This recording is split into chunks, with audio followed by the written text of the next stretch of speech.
right, welcome back to the party, everybody. This is Morty, and I am your host, Lutch, aka TheIndianJesus, here to resurrect the second coming of common sense. Everybody hit that like and subscribe. You know I would do it for you. And let's party. Welcome, welcome, welcome. Very good to see you all. And of course, we got Morty in the building. Welcome to the Overlord. Remember, guys, every donation comes with a treat for Morty, and we are in for a little treat of our own. So I guess Charlie Kirk has been not just doing the rounds at college, but doing the rounds on left-wing podcasts. First, we saw him on Gavin Newsom's podcast, if you could call it that. And now he is here with Bill Maher. And it was actually, from what I saw, a decent conversation, but Bill is going to be Bill, and Charlie is going to be Charlie. So let's dive right in. As always, if you can on the video, please do let me know. Charlie Kirk here. I am here. Kirk, reporting for duty. That's what they call me. How are you? Nice to meet you. Thanks for having us. He's the first person that I've seen actually stand to shake his hand. It's a weird setup to have your guest on stage already, but something to point out. No, thanks for having me. You're not expecting trouble, are you? Not quite. You trouble with security? Unfortunately. You do? Yeah. Wow. Like what kind? You know, security. Well, I'm sorry that you have to do that, but that's the price of fame. And boy, I mean, man, you're everywhere. You're like the new It Boy podcasts. No, it's true. We have different jihadis that want to kill me. The purple-haired jihadis, the woke guys. Well, they kill me. Yep. Well, hey, I mean, the Muslim terrorists want to kill you Christians just as much as they want to kill us atheists. Shout out to Arjun. Welcome, welcome, welcome to the party. Very good to see you. We also got our boy Abe Dinkus. Welcome, welcome, welcome. Very good to see you guys. Want to kill me just as bad. Probably. Oh, they really do. No, you've been very outspoken on the woke stuff. Big time. Yes. I mean, and they, just the way within a religion, they hate their own apostates more. I would say they hate me more because I'm supposed to like get on the short bus to Crazy Town with them. There's a point to that. There is a point to that. And I won't. And yet I'm still a liberal and still like, you know, I mean, we probably could argue all day about Donald Trump and what he's doing, which I'm not down with. But, you know,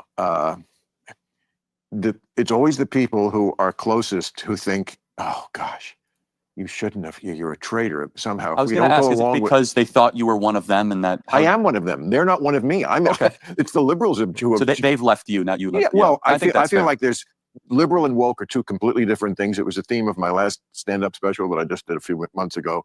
And it's basically... I didn't even know that he had a new stand-up special. Oh, I mean, it wasn't the whole special, of course, but it was a large part of it devoted to that, to proving that case that, you know, what liberals believe, woke is something completely different. It's very often the opposite of it.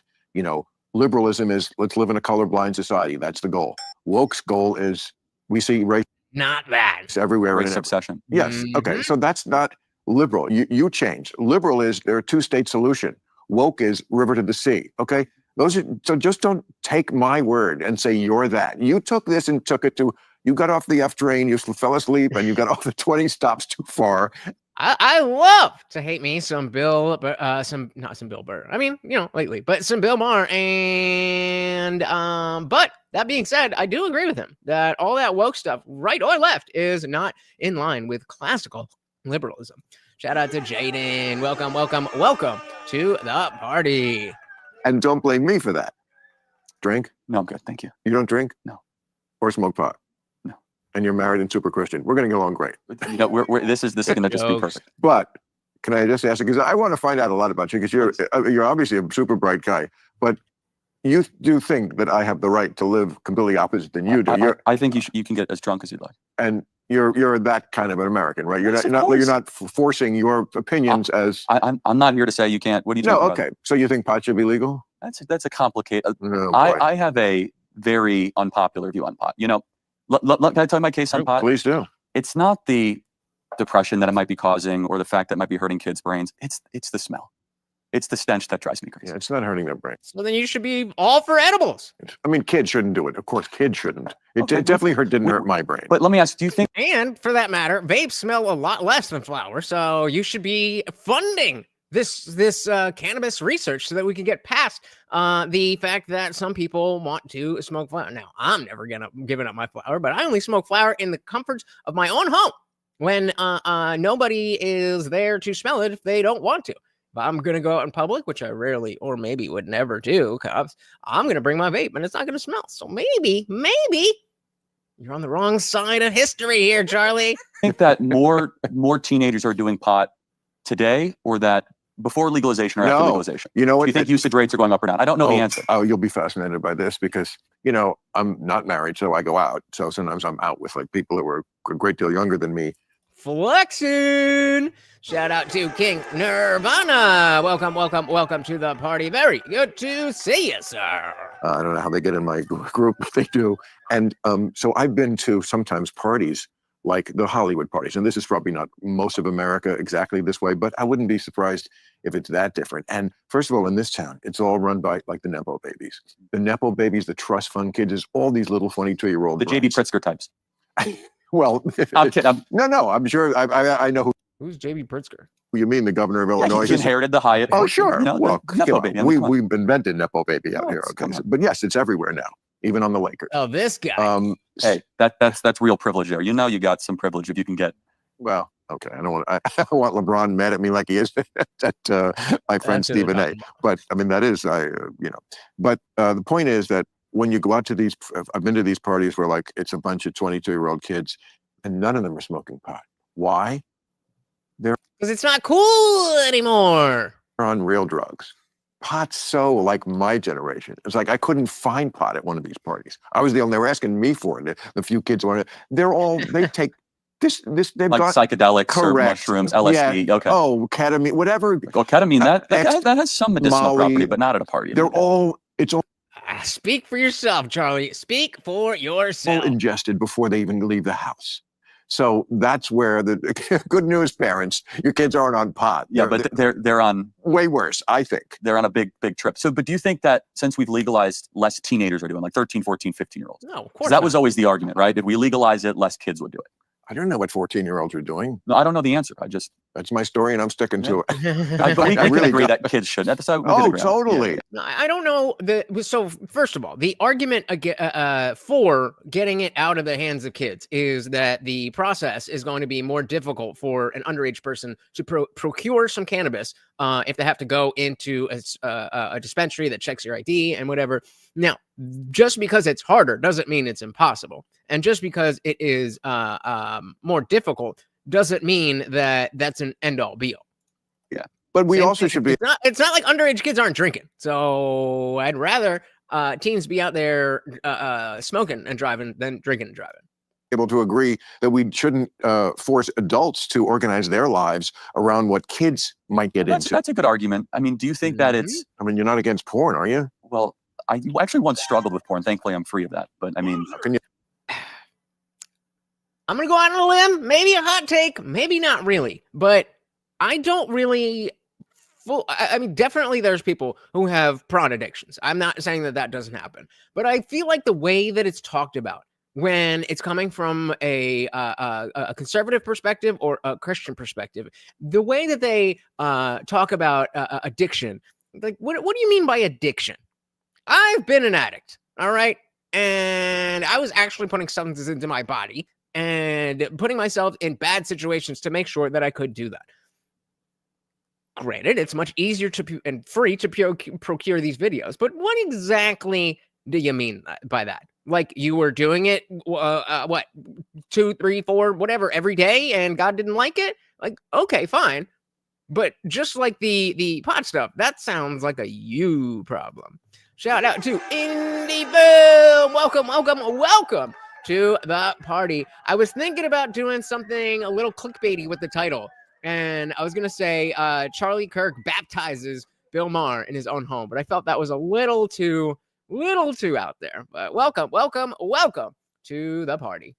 And you're not against porn, are you? Well, I actually once struggled with porn. Thankfully, I'm free of that. But I mean, how can you struggle with it? I mean, so easy. It's pretty easy. You could grow addicted to it. I mean, it can. I was kidding. No, but no. I mean, yeah, I don't have that issue anymore, thankfully. But I would ask the question though, like, do you think since the legalization of marijuana, in LA, it's made it a better or worse place to live, or just it hasn't changed at all? Well, come on, Charlie. You know better than to act like, oh, well, either they legalize it and everything goes to shit, or they don't legalize it and it becomes a utopia. That's not how politics works, Charlie. And you know much, much better than that. Correlation is not causation. Shout out to Abe Dink is in the building. Welcome, welcome, welcome. Very good to see you, sir. Legalization of marijuana, that issue. Listen to this, how unfair this question is. I would ask the question, though, like, do you think since the legalization of marijuana in LA, it's made it a better or worse place to live, or just it hasn't changed at all? That's such an unfair question. Obviously, California is a shithole, but it's not on the back of whether or not people can legally smoke marijuana. I can promise you that that's not the main issue. It certainly hasn't changed my life. Okay. I grow it right outside here. Does. You think Not much does, Bill. Do you think the quality of life has gone up or down? Well, I don't know, but that's not really the relevant question, is it? Even if there is a deleterious effect, there is too many things we do, and we would not use that as a reason to prescribe our basic freedoms. Should people? We have Bill Maher out here arguing for liberty against Charlie Kirk. What is happening? King said, desensitized to real sex is how I interpret it when they say corn addiction. Okay, that makes sense. Okay, that makes sense. I can accept that. Too many things we do, and we would not use that as a reason to prescribe our basic freedoms. Should people, I mean, be able to do drugs should people? outside, Yes. like on the street, or No, definitely not on the street. okay? So, I mean, so there are some limits. Well, of course, Yeah, there okay. are limits. Yes, and maybe of certain drugs, or certain drugs should be by prescription, as we do with pharmaceutical drugs. But certainly pot is more benign than alcohol. I mean, I could give you the stats on that. We all know that. Is it health food? No, I'm not crazy like some of my hippie friends are, trying to portray it as something that's actually good for your lungs. But I don't think it's a trade-off. When you're an adult, you have the. I have stronger lungs because of the fact that I'm sucking smoke into them all the time. I mean, what are we talking about? Shout out to the unknown atheist. Welcome to the party. Said, oh boy, idiots from the left and right. Ah, interesting. Not a fan of either. Not too common. Usually in between these two, somebody's gonna get be liked a little bit. Do you lean one way or the other, or you just hate them both? Let's break it down. Welcome to the party. We also got Richard Hardy. Absolutely, it is medicinal. Does that mean that people don't abuse it? Absolutely not. But it absolutely has medicinal qualities.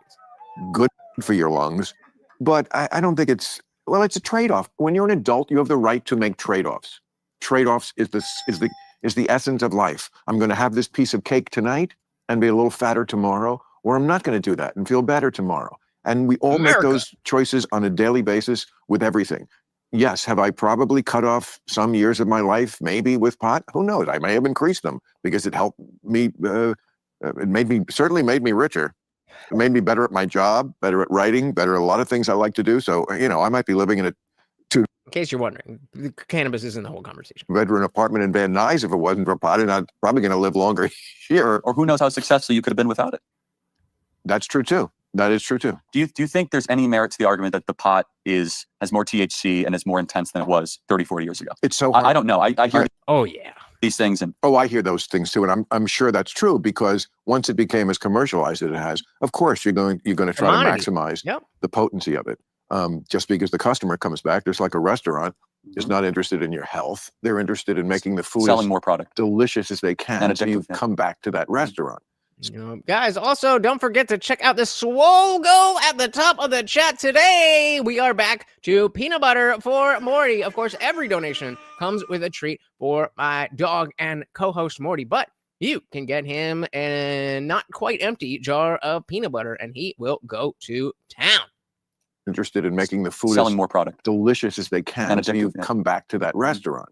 So, but it's so hard for me to tell you because I've been smoking for 50 years and I'm different. Who knows what I was thinking? I mean, I remember when I first smoked, we would just sit in the car and laugh at nothing for an hour. That doesn't happen anymore. So The good old days. Oh, the good old days. I remember when me and two other friends packed the first bowl I ever had, this tiny little thing, and we had a dime bag, and we didn't even smoke the whole thing. And I got so high that I needed to I got like lightheaded and almost fell over. Pure laughter, pure joy. We'll never get those days back. Abe said, I like Charlie usually. I love Charlie. I think he's, wrong on a number of things. Obviously, I'm not a Christian, and that's a big part of him, but I think he does great work. Shout out to Alex Baller. Welcome to the party. So they use the same straw man with correlation and causation as it being a gateway drug. The fact that he didn't bring up the medical use case is redundant. Yeah, I agree. The fact that it's a gateway drug, I think most of us, regardless of even if we want to go to Zoomers to at least Gen X, I don't know much about Boomers, but I think the overwhelming majority of people in that age group who smoke weed had alcohol first. So how is that not the gateway drug? Ornithia said, want to laugh? First time I blazed was in 1982. Haven't done it much lately. Can take it or leave it. That's the best place to be, where it's like, yeah, I can enjoy this, but I don't need it. I'm at the place where I don't smoke. I mean, yesterday I did. It was the holiday, but yeah, I just used to go to sleep for the most part. When I first smoked, we would just sit in the car and laugh at nothing for an hour. That doesn't happen anymore. So my guess is the pot is stronger, but my resistance is weaker. Yep. Okay. Anyway, it's, people think I'm some sort of giant pothead. I've always been very circumspect about my pot smoking. Mm-hmm. I mean, I don't smoke every day. The most I smoke is right here, once a week. I like to be in party mode when I'm with someone I'm getting to know. This is one of the joys of my life. Mm-hmm. And I understand that it doesn't connect with some people or make some people paranoid or something, but other people, it's just, some people like a scotch and some people like. All right. Does anybody care if we fast forward to what they're actually talking about? The Maher. Illegal? No. I mean, Legalized it, right? I mean, that's Actually, is there any so, drug? He asked about any drugs, and then they get into should be illegal, like heroin. Illegal? No. I mean, well, heroin. Is there any uses for it? I mean, like for what San Francisco did, they pseudo legalized it, right? I mean, they said, hey, we're going to make it easier for you to do heroin. No, we shouldn't make it easier. That's crazy.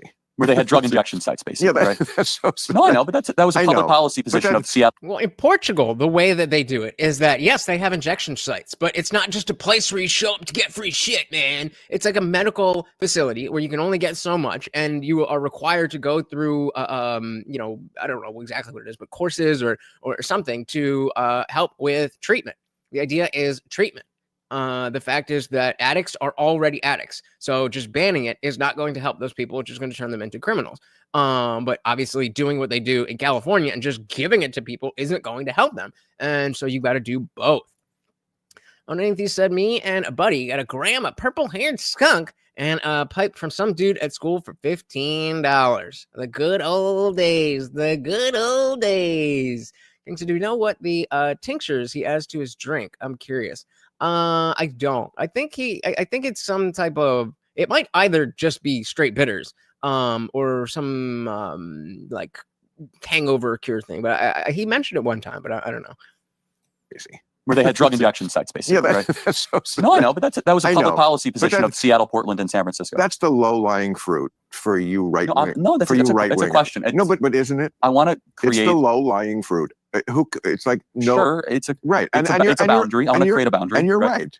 I mean, again, I'm for picking that fruit too. It's silly to help drug addicts be drug addicts and keep them on the street. It's stupid to keep homeless on the street. Oh, I totally agree. There's another that we can all agree on. And I think they're getting to religion. Religion's coming. That's the heart of a lot of this. But I think what did you say? Be drug addict. Oh, the low-hanging fruit thing. He's like, well, that's low-hanging fruit. I'm like, okay, well, if there's low-hanging fruit, then you should be familiar with this line of argumentation and be able to refute it.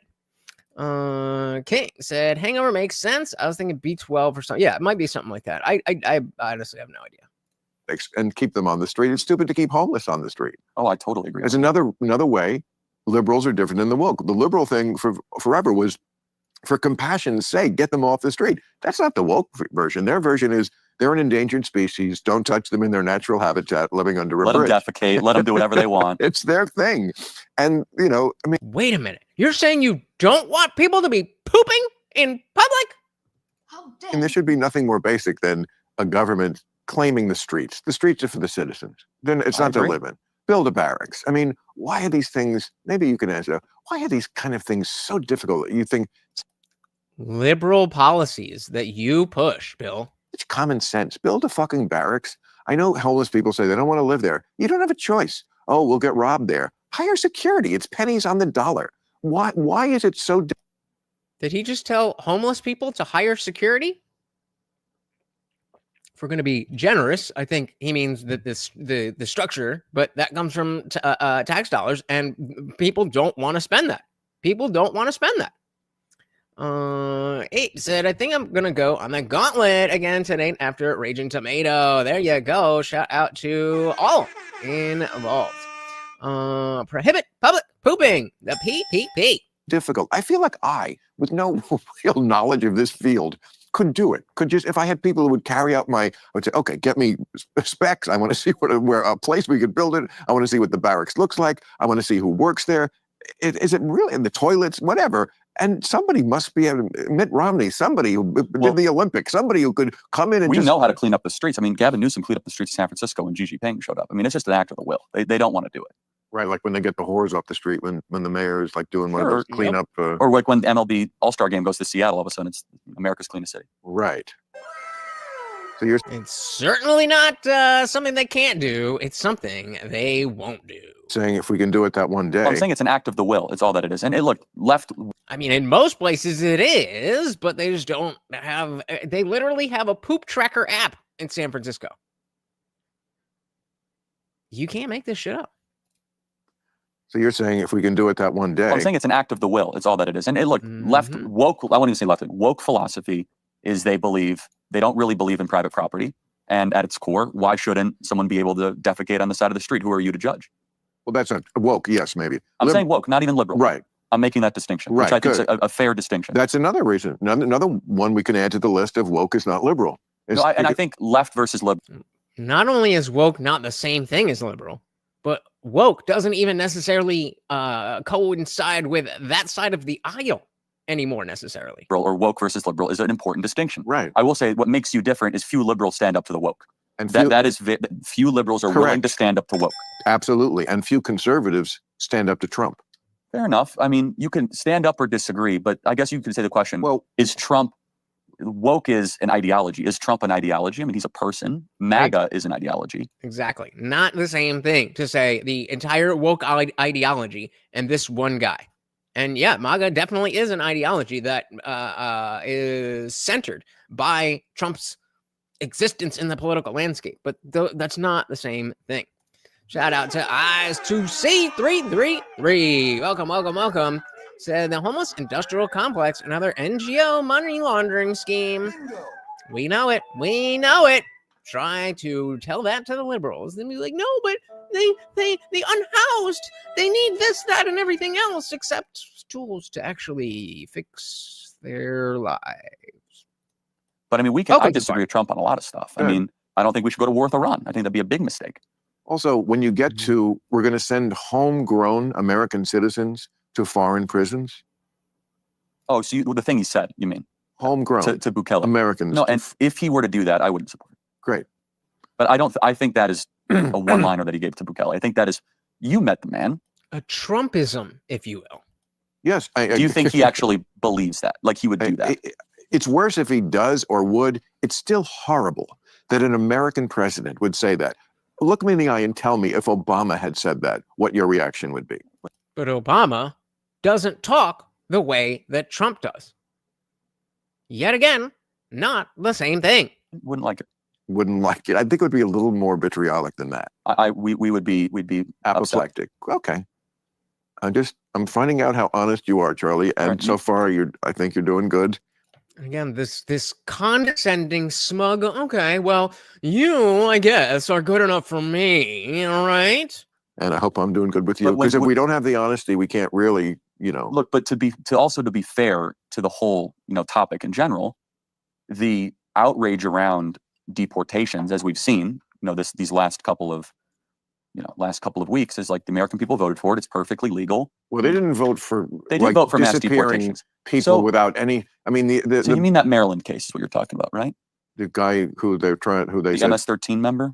well, Oh, speaking of the MS-13 member, we have our first side quest. Oh my goodness, guys. I am so excited to show this to you. Found this on TikTok this morning. It's TikTok, so maybe the original, the guy in the video here is, just doing rage bait. Maybe. But the fact that we can't tell is the point. Does he think we're all stupid? So Trump knows how dumb his base is, knows how dumb the people that voted for him are, that he thinks that he can absolutely get away with this with everyone else. This photo has MS-13, claiming that is a literal tattoo on Gilmar Garcia's hand. No, I don't think he thinks we're all stupid. I think he is going to question some people in this country after seeing things like this. These are his actual tattoos. Yes, those are his actual tattoos. This looks like someone took this photo, typed in the letters MS and the numbers 13. Oh, hell no. No way. Might be onto something there. That might actually be exactly what they did. It's almost like Trump put those numbers there so you could understand what each of those symbols meant. What? She's taking my line. It's almost like. That's silly. Why would he do that? See his hand there. If you zoom in, you can see the actual tattoos, but you don't see those little numbers. Oh, you're right. There are no numbers. You guys are just on a whole other level of intelligence. I am very glad that you keep sharing this photo all over the internet. That photo is the best part of that whole visit. May not be any numbers on his hand, but those little symbols? Those symbols prove exactly what everybody's been saying from the beginning. But you say you're the intelligent ones, out here crusading for a man that had to earn those symbols. Let me know your thoughts in the comments, guys, and this is just for entertainment. 13. Okay, you missed it. Homeboy here doesn't realize that the typed in MS-13 is to identify what the tattoos actually mean. And he thinks that Trump put this out, or the Trump team put this out, and then everybody was going to believe that the M, the S, the 1, and the 3 were the real tattoos. Come on, man. Where are the dumb ones? Where are the dumb ones? Okay, dude. Whatever you say. Trump has a bad habit of saying things off the cuff that he doesn't really mean. He's done this several times. I mean, obviously does, but I don't know if it's such a bad habit. I think that it is, depending on circumstances. Sometimes he does it on purpose, specifically to trigger a discussion of, oh, Trump is so bad, when all of us know that when he says something like that, then he's talking or addressing a much more reasonable thing. And around and around and around and around and around we go. That's how he got, how he got through. Alex said both are fucking stupid as hell, and they're strawmanning each other out the ass. Well, that's what I'm here for. We are gonna clean that up. I just see, he said illegals for dogs, humans. Okay. And speaking of dogs, we got my dog back. Shout out to Bambi. It said, who poops in public? Retards. That's who. He's got you there. He's got you there. Really said, not in Cali. They take 10 years and billions of dollars to try to make one public restroom. That's why they just shit on the streets. Yup. All right. Side quest over. Case is what you're talking about, right? the guy who they the said, MS-13 member. well, there's no evidence that they did not present evidence. I mean, I don't really want to get into the weeds on this one because I got to do it Why? Because you don't know what the fuck you're talking about? on my show Friday. But the Supreme Court, I guess we have to get into the weeds. Oh no, I have to get into the weeds of politics. All I am is a political pundit with a political podcast. There's even new evidence in the last couple of hours that you lead the conversation. You tell me how deep you want to go on it. None. Okay. I mean, but I hope that if it comes to light, let me button it up this way. I hope that if it does come to light, that there really is no evidence that this guy was a gang member, that he got swept up, which is very understandable. But there is. There is the evidence, as you just saw. That when you do a sweep, when you're doing big things, yes, nothing is going to go perfect. But if it does come to light, I would hope that some Republicans have the spine to say, yeah, that's not right. This guy should not be there. I mean, the Bill of Rights. If somebody ends up in a situation at the hands of our government where they shouldn't be, yes, that is a mistake. But these mistakes wouldn't be happening. And this is what one guy they're talking about. I'm sure there's others, but one guy they're talking about. If we didn't have 11 million of them coming through over the past 4 years. It's pretty clear that you can't just disappear people without any sort of trial. Well, unless they're coming into the country. But sorry to interrupt. And deportation is not the same thing as sending someone to a prison. But you are allowed to deport under the Alien Enemies Act. Correct. Someone who is part of. I'll go out on a limb and say I don't necessarily think the worst prison in El Salvador. I don't necessarily think that's a huge part of what needs to be done. I like the fact that that is a verbal deterrent, and to say, if you gotta sacrifice one person, it should be somebody who should actually not be here. Like an MS-13 gang member. But I'm not really down for let's just give him the worst. Just get him out. Just get him out. That's all I want. But you are allowed to deport under the Alien Enemies Act. Correct. Someone who is part of a recognized terrorist organization, which MS-13 is pretty close to a terrorist organization. Yeah. Okay. I mean, you're bending all these words. And he's not an American citizen. Bending word. What words did he bend? Let's see that again. It was part. But you are allowed to deport under the Alien Enemies Act. Correct. Okay. So he agrees there. Right. Someone who is part of a recognized terrorist organization. Recognized terrorist organization. MS-13 is pretty close to a terrorist organization. So is that what it is, that they're not officially on a list? I mean, come on, man. Not strong enough to be a projection, but okay. I mean, you're bending all these words. And he's not an American citizen. We got to acknowledge that. No, absolutely right? not. So that's important. But he wasn't here illegally either. No, he was. Illegally. Yeah, the Maryland man. As long as we're not talking about two different cases. Hey, shout out to Bill Bradley in the building. Welcome. So the terrorist organization is any organization that U.S. labels a terrorist organization, which is how it has always worked. And MS-13 was officially designated a terrorist organization. So no twisting. But what we do have is projection. You're twisting all these words.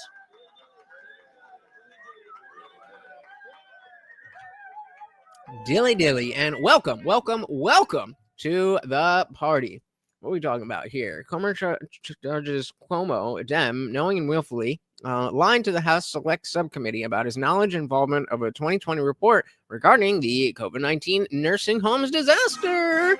Are we going to see some actual accountability from Cuomo? Probably not, but hey, this is better than nothing. And I'll keep my my mind open, but I'm not going to hold my breath on that one. Illegally either. He was. Illegally. Yeah, the Maryland man. As long as we're not talking about two different cases. We're talking about Garcia. Yes, he was an illegal immigrant to the country. I thought he was waiting for asylum. You could be illegal waiting for asylum. I see. So so they could deport him. That's right. Yes. Yeah, just waiting for asylum automatically means that you're here legally. Not how it works, Bill. Asylum. You could be illegal waiting for asylum. I see. So so they could deport him. That's right. Yes. But we never did it, but to a prison. It's an edge case. I acknowledge it's on the edge. Okay, but, good. No, but the edge is, so there's three ways you can deport people. It could be the Alien Enemies Act of 1798. It can be used only 3 times. That's fine, but hey, look, and you quote the First Amendment all the time. That's from 1787, right? So old things are important. And laws are important. Regardless of how many times we use it, how many times have we had 11 million people flood into the country? Not many. And you quote the First Amendment all the time. That's from 1787, right? So old things are important. I'm just saying, just because that's been used. That's been used more than 3 times. Fair enough, but just because things are old doesn't mean. And I'm not saying you're using that talking point, but some people are trying to invalidate it just because it's old. Well, It's also expedited release. they're trying to invalidate it because it doesn't really apply to this. That it's stretching. I mean, how is MS-13 But- not a terrorist organization? Yeah, I mean, you can make or that. Tren de Aragua. I mean, Well, I they're mean, organized, because they're funding. because terrorism really is a political movement. It means terrorizing the civilian population to achieve a political goal. So, what's the issue? These guys just want to grab your locket. You know, this is It's a little more than So you don't think there's any aspect of wanting power and being connected to the cartels and larger geopolitical implications? Nah. They're just a bunch of just rapists and murderers. Wait. Somebody was saying that back in 2015 that Bill got really mad at. than that. a lot more than that. Look, I've said that all this stuff I don't like about Trump. I did it in my piece the other week when I was talking about the meeting at the White House. That no, he was tweeting about me. I've never liked anything. No, check the tape. There are things I like, and one thing I liked was that the police have their morale back maybe now. And you know, when you live in a city, it's not a good thing when the police lose their morale because they feel like they've been painted with a broad brush, which they were after 2020. You know, and they're like, okay, you know, and I've been very critical of the cops when I think they did bad things, but do I think that it's a racist, you know, attack squad? It's not. There's issues. There's always issues in everything. To be fair, he never was on board with the defund the police thing. And you know, when you insult the cops, they have a way of kind of brooding about it, and it's just not a good place to be when you're a city dweller. And so, you know, I don't want to be killed by a gang member because they do random killings, you know, just as gang initiation so they can get the fucking teardrop under their eye. Did this Garcia person have one of those tattoos? Oh, okay. Okay, I don't want to be someone's teardrop tattoo. Then maybe we should deport people who are likely to want to do that type of behavior. You know, rando out to dinner. So I get it. You know, I mean, these are the things. Do you though, Bill? Do you though? That lost the Democrats the election. 100%. You know, you got to take care of this shit. I was just And there's real Americans that die. I mean, Rachel Morin, Laken Riley. There's real. I mean, Jocelyn. well, probably not at greater rates than are killed by regular Americans. Yes, but that is murder is going to happen in any community. So that is a given. You can have a community without, at this size, without some type of murder and crime and stuff. That is precisely why we don't want to invite more of it. As you said, they're not a political ideology, right? They just want to come and take your wallet. Which is it? Which is it? That's debated, but let's just put that aside. They shouldn't be here. And so none of those murders should happen, right? And so anyway, back to the core question. Does the president have the ability to remove illegals that have come here under an enemy gang? Of course he does. Yeah, he has the power given to him by that law. Bill said allowing illegals to come in any commit any crime in crimes they commit is just an unforced error. Just because other crimes happen does not mean we need to import more crime. Exactly. So, you're 31. What's your background? I'm gonna have to like Larry King this. You know what? Like Larry King. Because I couldn't be bothered to look at Wikipedia. He used to just famously, and I love Larry. I did a show a billion times. He was a legend. Yeah, I never met him. And his thing was like, I don't prepare. I'm like the regular guy who just wants to know. He's curious about this person, so I don't know. So I ask the questions that this person would ask. Mm-hmm. You, Charlie Kirk, you're 31 years old. You're Jewish, right? No. Yeah, that's Muslim actually. You're married? Yes. How long have you been married? It will be 4 years in May. Wow. And kids? 2 kids, yeah. 2 kids already? Yeah. Well, we got to work. Now, Charlie, it shouldn't be work. That's all I'm going to say. I'm kidding. Maybe said if you're working on reducing something, you don't add more of the same thing that you're trying to eliminate. That's basic mathematics. Pretty simple. Pretty goddamn simple. And if said famously, the cartels in Mexico keep themselves very separate from the government. And that's kind of how they have a lot of political power in America, right?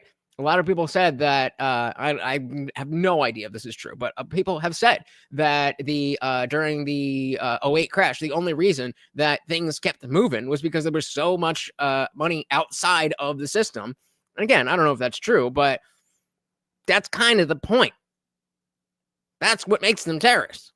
I know. It's an enjoyable word. understand. It's okay. we got to the fun, I should say. And you're gonna have more? God willing. Yeah. God willing. Right. And we don't see eye to eye on the religion thing. But someone told me that. I got it. All right, here we go, guys. Here we go. I'm gonna do my best, but it's Bill Maher. It's Bill Maher. I can only do what I can Tell do. you should see my movie Religion. I actually saw it. Oh, really? And to your credit, Thank you. what you did on Islam was awesome. There you go. There you go. Let's end this poll here of can Bill Maher be redeemed? 38% of you are no. It's split. It's split. Oh, my goodness. 23% of you said he doesn't need redemption. He's already good. But the rest of you are split 50-50 on yes or no. That is wild. That is wild. The other thing I wanted to see or ask you guys is, have you seen the movie Religious? I spell it wrong, but Religious. That's Bill Maher's documentary about religion that they're about to be talking about. 8 said, offering politicians isn't the same as having people in the gang and in office. Yeah, I agree. But that doesn't mean being in office isn't the only way to have political power. As we clearly see. Clearly. All right. Religious. What? Oh, really? And to your credit, Thank you. what you did on Islam was awesome.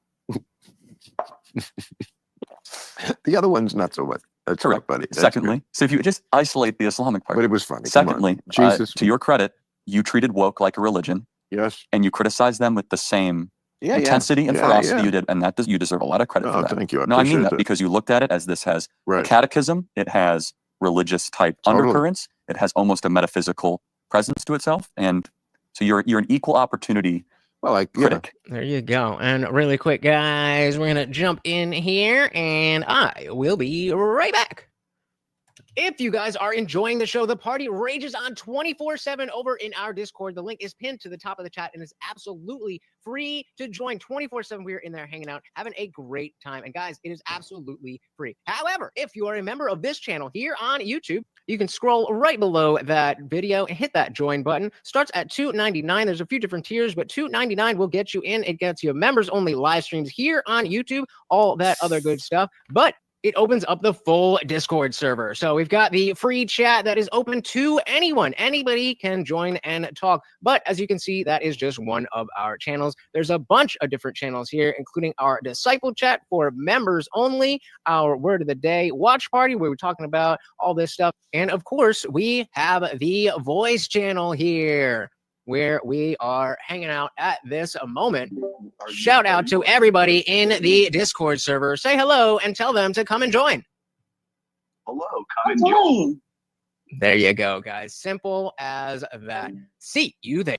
See you there. All right, let's dive back in. Physical presence to itself, and so you're an equal opportunity Well, critic. I mean, yeah.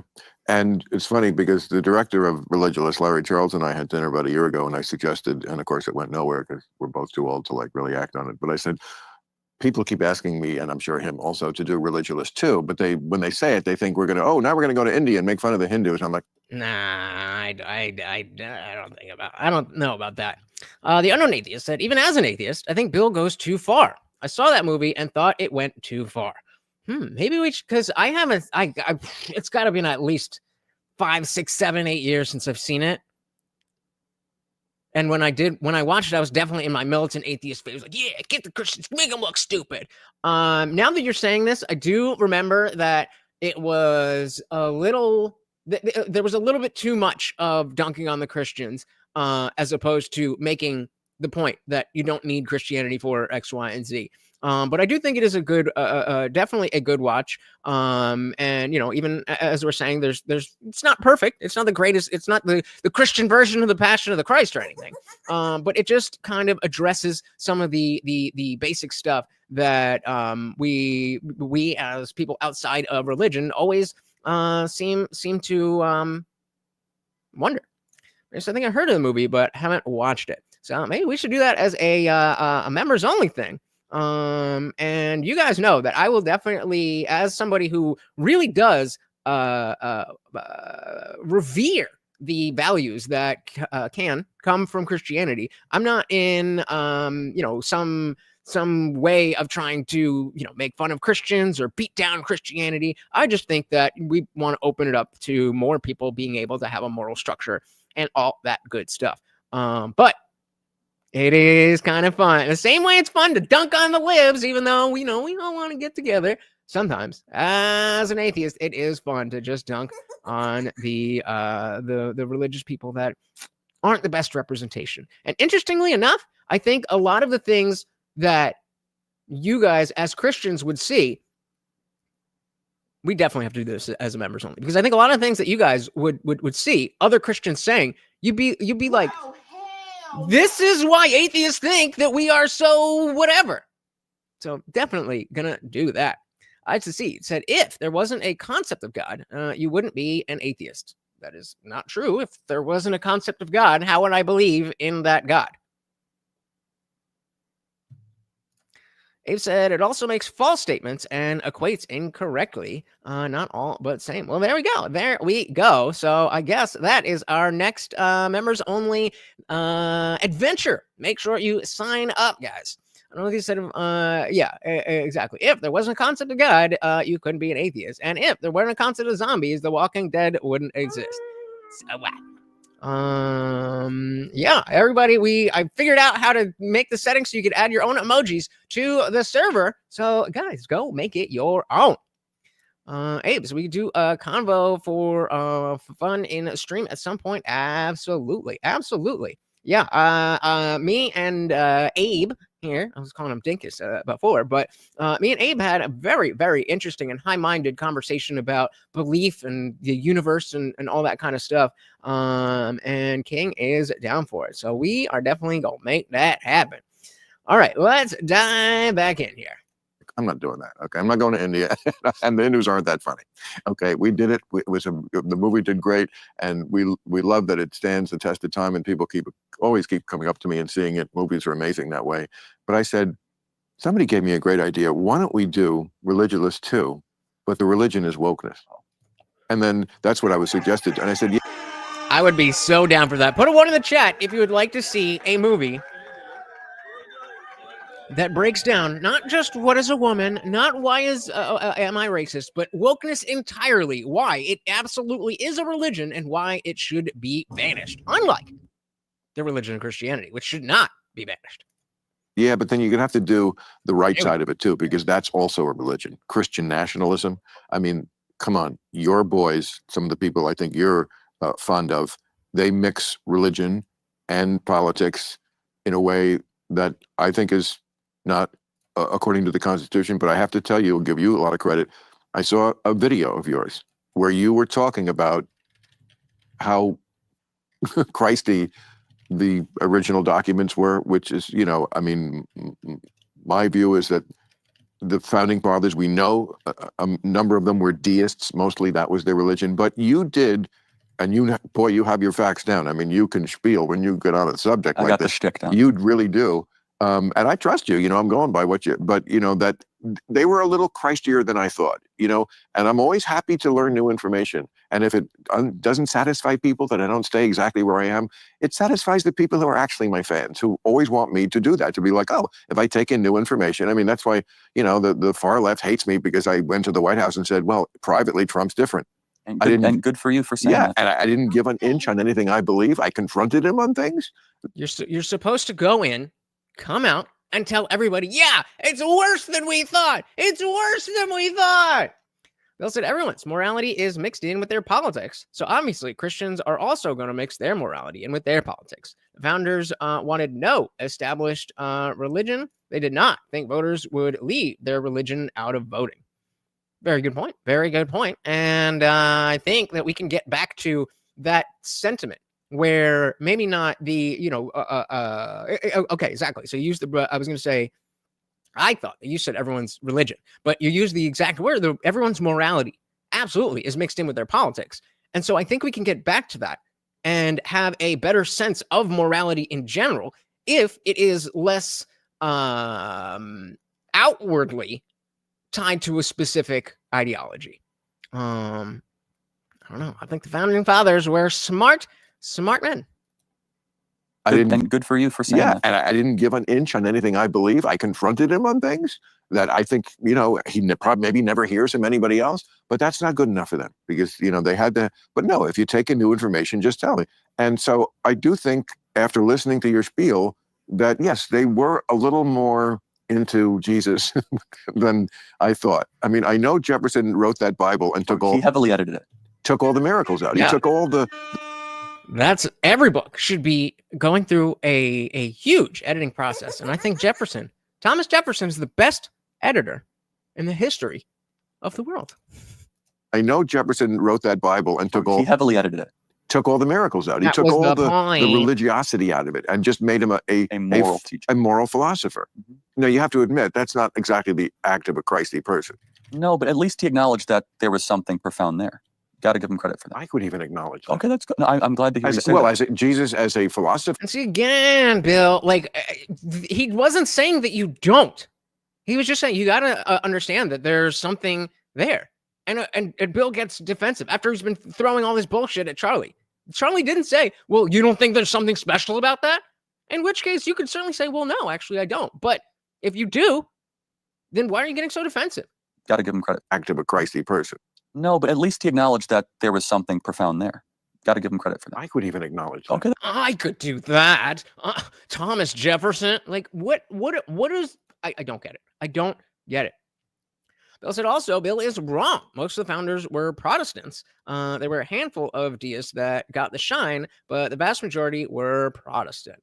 That sounds more right. Yeah, that's good. No, I'm glad to hear you say that. Jesus as a philosopher was a true revolutionary. I mean, when he said the meek shall inherit the earth, I think the response was... Blessed are the peacemakers. Yeah, but the idea that it gets good in the next life was fairly, I think, revolutionary. And the fact that, if you're a good person in this life, there's a much greater... This is just the pregame.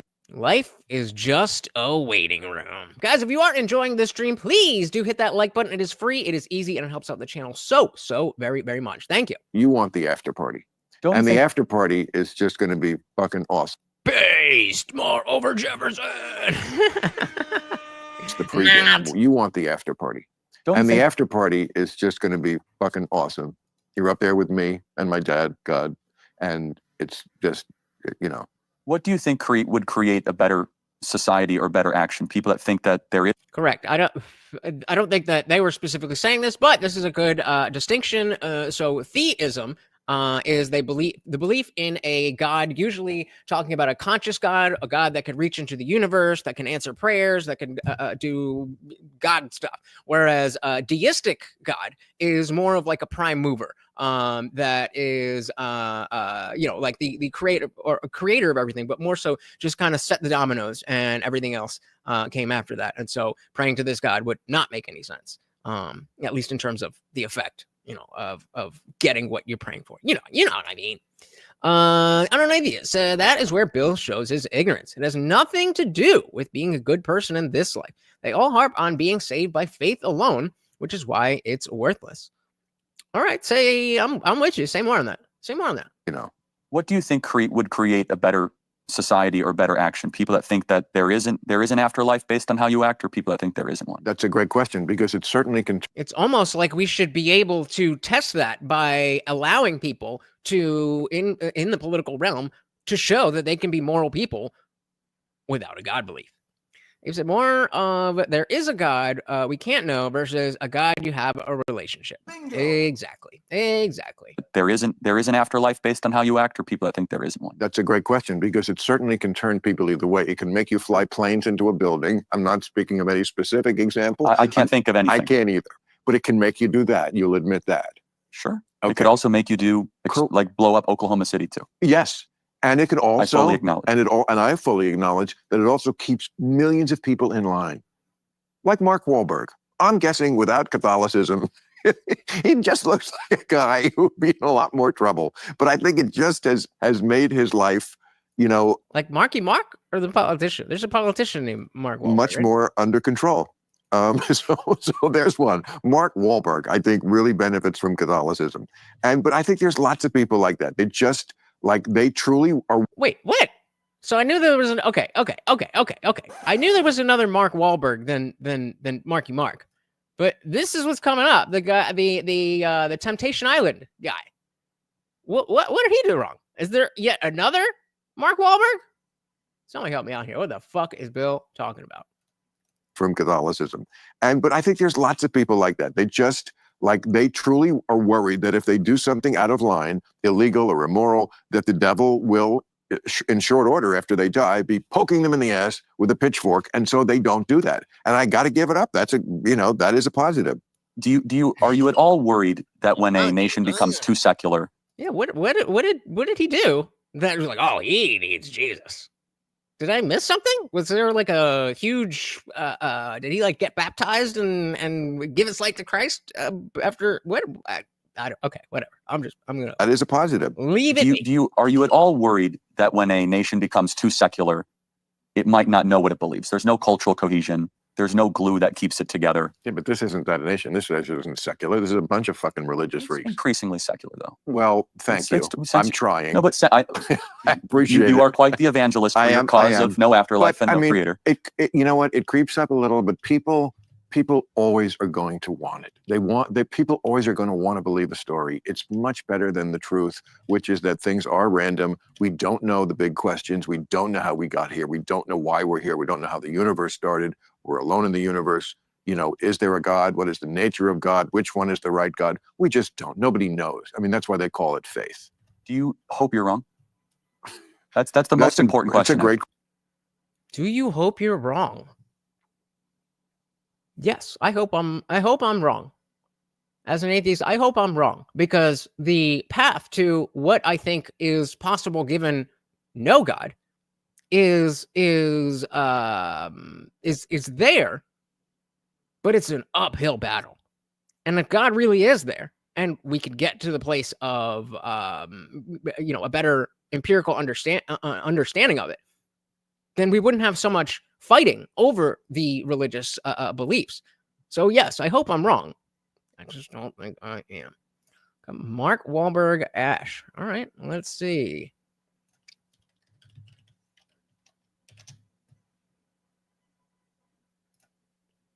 Am I looking for what do we got here? What do we got here? Happy Ash Wednesday, everybody. God bless you. Stay prayed up. Have a wonderful Lent. Happy Ash Wednesday, everybody. God bless you. Stay prayed up. I sounds like a normal Christian type dude. Anyway, Unknown Atheist said, here's where Charlie shows he's a full of shit idiot. And indeed, this is a weak point, to say the least. King said, people say he almost killed a random Asian man when he was young. Not sure how true, but it's out there. Well, now he's got Christ. Unknown Atheist said, secular does not mean atheism. It means religion and governments are separate. And it really just more broadly, if you take it outside of politics, it just means not having to do with religion. That's it. That's it. Shout out to Josie. Welcome to the party. Said, Bill has a great point. No one knows shit as far as one God, one creator. And yeah, absolutely. If you have that faith, then, there are many atheists who want to take that faith from you. I certainly am not one of them, but it is something that I would like to join in on if it is possible. And that requires empiricism. And that requires an open mind and more discussions that may not be super comfortable. They call it faith. Do you hope you're wrong? That's the most important question. That's a great question. Well, how do you hope there's a heaven? I hope they figure out how I can live forever. Come on, man. Bill could never this is so common where he just deflects. That's a really interesting question that I, as an atheist who came up watching Religulous, watching Real Time, and then, kind of faded away from that side of politics, but was hugely influenced. I would love to hear the answer to that question. But well, you know, if I could live forever. What do you think about heaven? That's a good question. Yeah, absolutely, Bill. You got it. Another atheist said, this country is like 86% Christian, and there are basically 0 atheists in government. And that number can fluctuate heavily depending on how much we like how much we like where you raise the bar. Like, do you just, is it self-ID like the trans is? Like, you say you're a Christian and you're a Christian, or do you have to be a pious individual? Do you have to go to church? Do you have to do works? Do you, you know, I don't know. I hope they figure out how I can live forever. I like it here with you, Charlie, drinking this and smoking pot. Fiji, I'm having a I'll great time. I really can't imagine it better. I mean, I can't. And maybe it is. I'm sure it is. I'm sure, you know, people have. But something in you probably hopes that, I don't know, Yes. Hitler gets ultimate judgment, or the most evil things, right? Something in you wants to see your loved ones. And I don't think about Hitler. no, but there's got to be a desire A somewhere. lot of people just think about Hitler. Stalin, Mao. I know, but I'm just saying Hitler comes up a lot. Fine. He really. Fair enough. Yet another way to avoid the question. Bill, you have no substance to you. And what did he actually? Most evil things. Right? Something in you probably hopes that, I don't know, Yes. Hitler gets ultimate judgment. Yeah, I mean, I don't believe that that is the case. I believe that, unfortunately, this is a random universe where good things happen to bad people and bad things happen to good people. And sometimes it works out where bad things happen to bad people and good things happen to good people, but it just is what it is. And the fact that Bill can't just bite that bullet is really sad, and speaks to the disrespect, sometimes earned disrespect, that atheists get. The most evil things, right? Something in you wants to see your loved ones. And I don't think about Hitler. no, but there's got to be a desire A somewhere. lot of people just think about Hitler. Stalin, Mao. I know, but I'm just saying Hitler comes up a lot. Fine. He really. Fair enough. Let's. That there's. Hey, shout out to Josie starting us on the Swogo. Guys, remember, it's a peanut butter night. We can get, Morty, some peanut butter. And of course, a treat for every donation. Josie said, I don't know if there's a heaven, but the thought of living forever is really not appealing. I agree.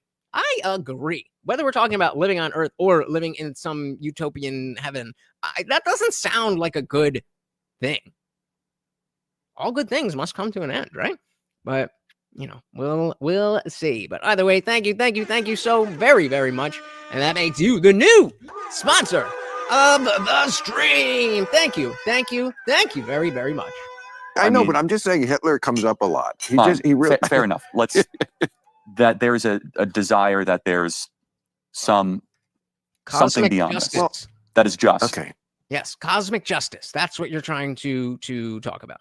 Yes, I do. But I mean, it's very hard to find that justice on Earth. Ask an AIDS baby. No, don't, Bill. That's why when you say, "Hey, I'm happy here," there's a lot of suffering on Earth too, and that's the. It is. And some. You could also ask an aborted baby, but we'll put that to the side.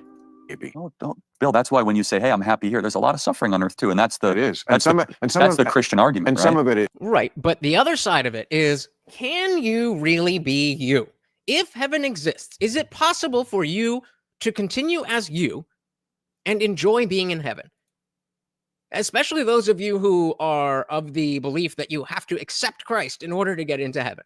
That means that when we're both dead, that you're going to be up in heaven, and either situation one, you don't even remember my existence, in which case, depending on how much you watch, that might be a very different person. And number two, number two, the other thing is that you're aware that the Indian Jesus is down in hell, burning in hellfire. And you are still somehow, and not just me, all of the people in your life that, weren't good enough to get into heaven, they're burning eternally.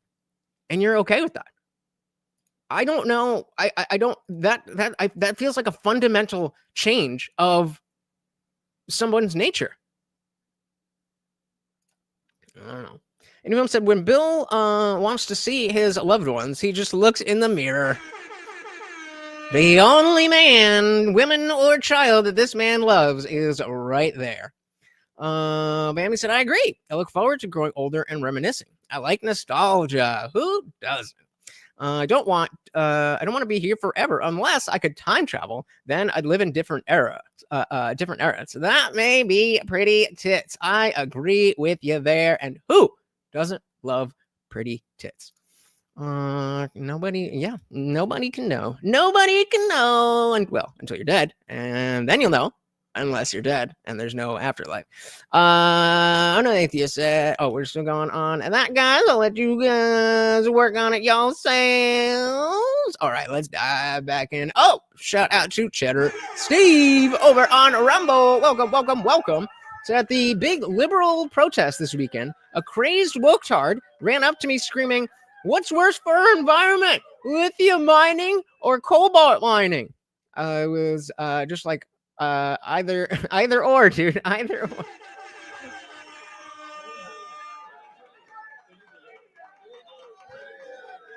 I resent the fact that you needed to tell me that was the joke, because I'm smart. I got it, but good one. Welcome to the party.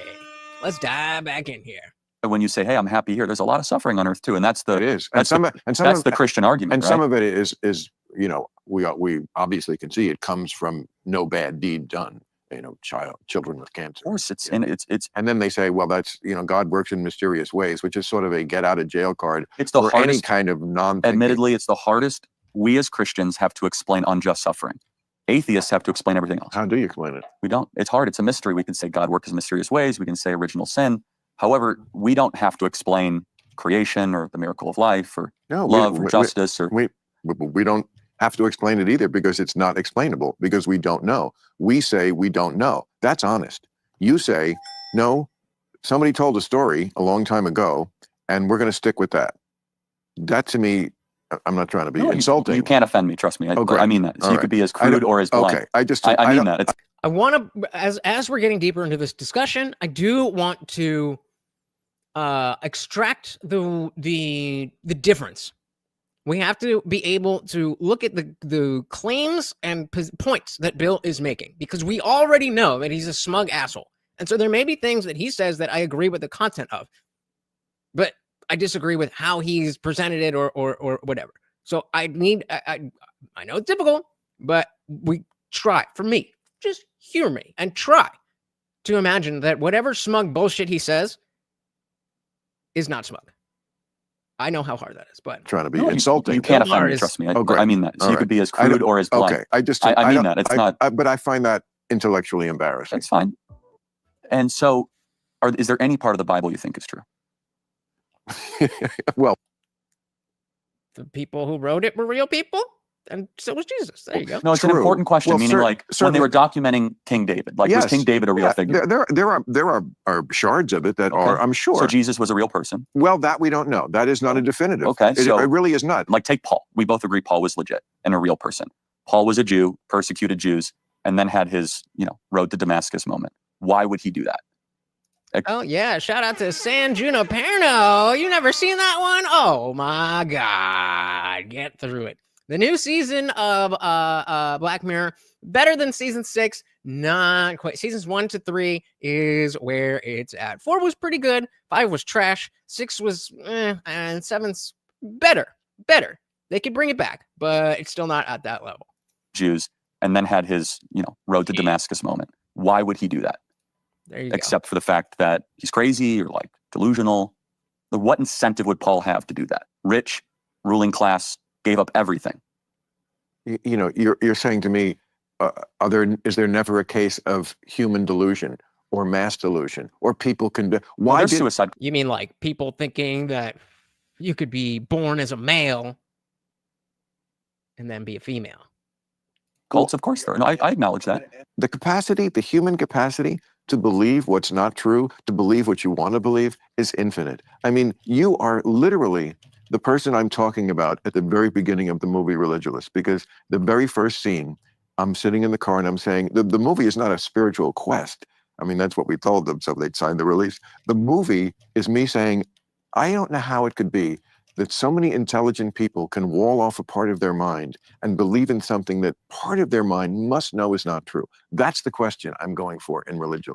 And like, you're obviously a super smart guy. And respectfully, you go ahead. Sure, and again, I don't want to insult you on this, and I appreciate you saying no, I mean, Bill, have you seen me go to college campuses? There's nothing that right, but you understand my question, right? Interestingly, ironically, I have the same struggle. I don't know how somebody as intelligent as you, and I'm not trying to offend you, you cannot believe in a virgin birth. Time out. Hold on. Too many of them. Too many of them. I think that is a big reason why the show isn't as gut wrenching as it used to be. Because 10 years ago, or I don't know exactly, but around 10 years ago when the show came out, we were at a point in technology where we were looking forward and we really didn't know. Now we've kind of seen, oh, everything's going to become subscriptions. Everything's going to become, you don't own anything and you're going to be happy. So it's hard to throw in a twist that's that different than what we're already living in. Understand my question, and right? Interestingly, ironically, I have the same struggle. I don't know how somebody as intelligent as you, and I'm not trying to offend you. You cannot believe in a virgin birth. Time out. Hold on. All of that takes faith, I acknowledge, but that all of the fine tuning of our universe, if any of those fine tunings were off, a famous. But they're not. They're not off. Because if they were off, then we wouldn't exist. Just like in all the other universes that don't exist. Come on. And this, you're exactly right. They both, because any atheist who's watched a Sam Harris video should be able to make that argument that I just made. And the irony that now has become the Sam Harris argumentation. Well, if things were different, then they would be different. Yeah, no shit. But they're not. Tuning of our universe. If any of those fine tunings were off, a famous scientist. Some of them are off. A famous scientist said, to believe that the universe and the earth in its current composition was an act of randomness would to believe that a hurricane would go through a junkyard and assemble a 737 flight-ready Boeing. He's wrong. Okay, that's fine, but there are so many fine-tuning aspects to our existence that I think defy the idea that this is all randomness and all chance. Now, you know that's not logical. You're saying because I don't know the answer, I'm going to assume the answer must be that a divine intervention did it. That's not really a scientific way of looking at it. The teleological view, not the cosmological view, is that all of these fine tunings, when layered up one after the other, it defies, I think, reason to think that this is just a roll of the dice. That when you see a baby come into the world, when you see how we naturally heal, even consciousness itself, I think is a pretty miraculous thing. To think that's all just a bunch of happy accidents. The Geneticist. Is this a moniker? Like the channel is The Geneticist, or are you just talking about a geneticist? Because in which case, maybe. I don't specifically remember it. Shout out to Lose Cunt. Welcome to the party. Said Jesus is real. Jesus was real. I'll give you that. Yeah, you can if you can find that, then I'll be able to. I don't think I've seen it because I feel like I would remember that. But oh man, I love me some Alex O'Connor. This thing. To think that's all just a bunch of happy accidents. You can downplay it like that in the same way. Well, if you believe it's a man in the sky, you see how that's not really actually what's being believed, right? So yeah, you can just call it just a bunch of happy accidents, or you can call it physics. But I think it's more rational to think that that's a byproduct of design. You're saying some prime mover made it so these things happen. I would say if a prime mover could do that, why don't skip all the suffering and why don't you just get us to where we're the perfect thing? Why you need things, I don't know, but okay. You don't, Bill. The purpose of that is to put you through trials to build that character that would be acceptable to God or whatever it is. You have to be able to understand the other side in order to make proper arguments for your side. And this is the problem on both sides of this argument. Atheists so often are too ready to just be like, nope, it's all stupid, duh, man in the sky. And the other side is, oh, let's just look at the worst atheists we can find. And you're all like that. You're all the same. Even though y'all are the ones with the fucking ideology. Bill said, I'm an atheist as well, but the most compelling argument I've heard came from a physicist. If energy cannot be created or destroyed, where did all the energy in the universe come from? You have to violate laws of physics to explain it. Doesn't necessarily mean intelligent design, but it is a major problem for physics. Absolutely. And, this is where we get into the nitty gritty, where I could believe that there is something that someone else might call a god that I wouldn't consider it a god. I would just consider it a natural function or mechanism of the universe or something, which is precisely why talking about this stuff with only religious language gets everybody really confused and doesn't really push the conversation forward, where you're hearing the same types of conversations that you were 10 years ago. Hey, Josie, again, another $5. Thank you. Said everything is a misstep in evolution. We became too self-aware. Everything just came by pure dumb luck. I'll pull down. Let's make sure we can get it in full 4K. There we go. Thank you. So very, very much. Shout out to True Detective Season 1. I heard that after Season 1, that show really went downhill. But let me know. I know the atheist said, so this is Charlie's reason for believing this crap? Okay, which of the thousands of creator gods humanity has posited is the correct one? Excuse me. Any film said, I love how Bill is using scientific reasoning right now, which I'm totally in. But then go back in 2020 and let's see how much scientific reasoning he was with COVID, which again precisely highlights the issue with dogma. It's not about being stupid. It's about having a belief that you believe so strongly with an unwillingness to question it. It's just that simple. Francis Collins. I did not see that one, but I will definitely check it out. And hey, maybe it'll be good for us to cover here. Thank you for that, sir. And if you said, Bill, it's an easy answer. The universe has always existed. Okay, prove it. And yeah, you can say, well, that's on a whole other thing. But shout out to Zippy, DSM Lee. Welcome to the party. Make sure you turn your notifications on in Discord so you never have to worry about remembering what time I'm starting. I will let you know. Welcome to the party. To just get us to where we're the perfect thing. Why you need things, I don't know, but okay, the perfect being right away. We're somehow on this journey to being, completely immortal and healthy, I guess, and completely moral, and don't fuck each other up, and don't have sex with children, and all the bad things all we do. All the evil of our world. Yeah, right? all the evil and the Holocaust. And why go through all that if you are a prime mover? I assume that means you can do anything, and just get us right to the end, and then we can just what? Why? Just a bunch of us walking around being perfect? I mean, why is that interesting to a god? So in the same way, I can look at Charlie and be like, oh, well, I looked at a thing and I can't explain it, therefore it must be God, is a stupid argument. Well, if there's a God, why can't he just get us to the finish line and make everything perfect? Is also a stupid argument. Even if you want to bring it down to the most simplistic version of father, son, and child, and that's not how you raise a human child.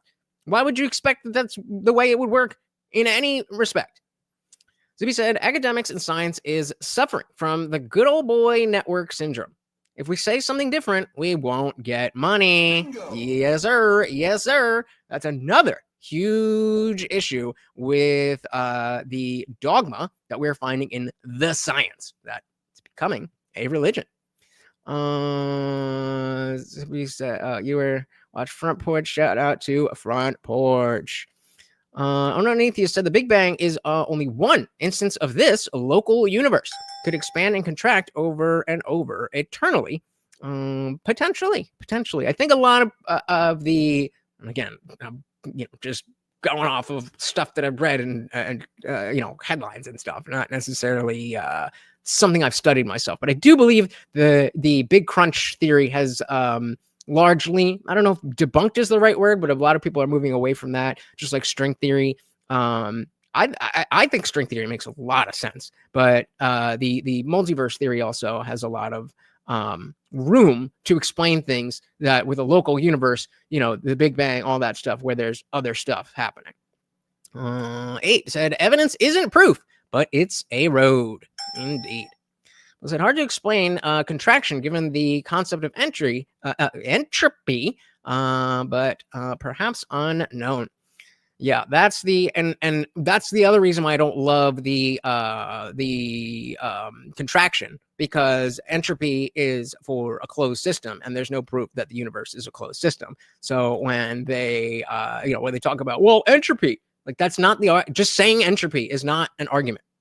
And yes, the unknown atheist, not all science is the science, TM. Exactly. Oh yeah, I actually, you know what? I want to make that a poll, because I genuinely was curious how you guys that are Christians, what you think of that. So we'll dive back in, but I'm gonna put a poll. Why? Just a bunch of us walking around being perfect? I mean, why is that interesting to a God? The whole thing just don't make sense. That's shit. What was I saying? It's a separate question, though, of whether or not there is something behind our existence. I mean, so we believe that the universe started with a Big Bang.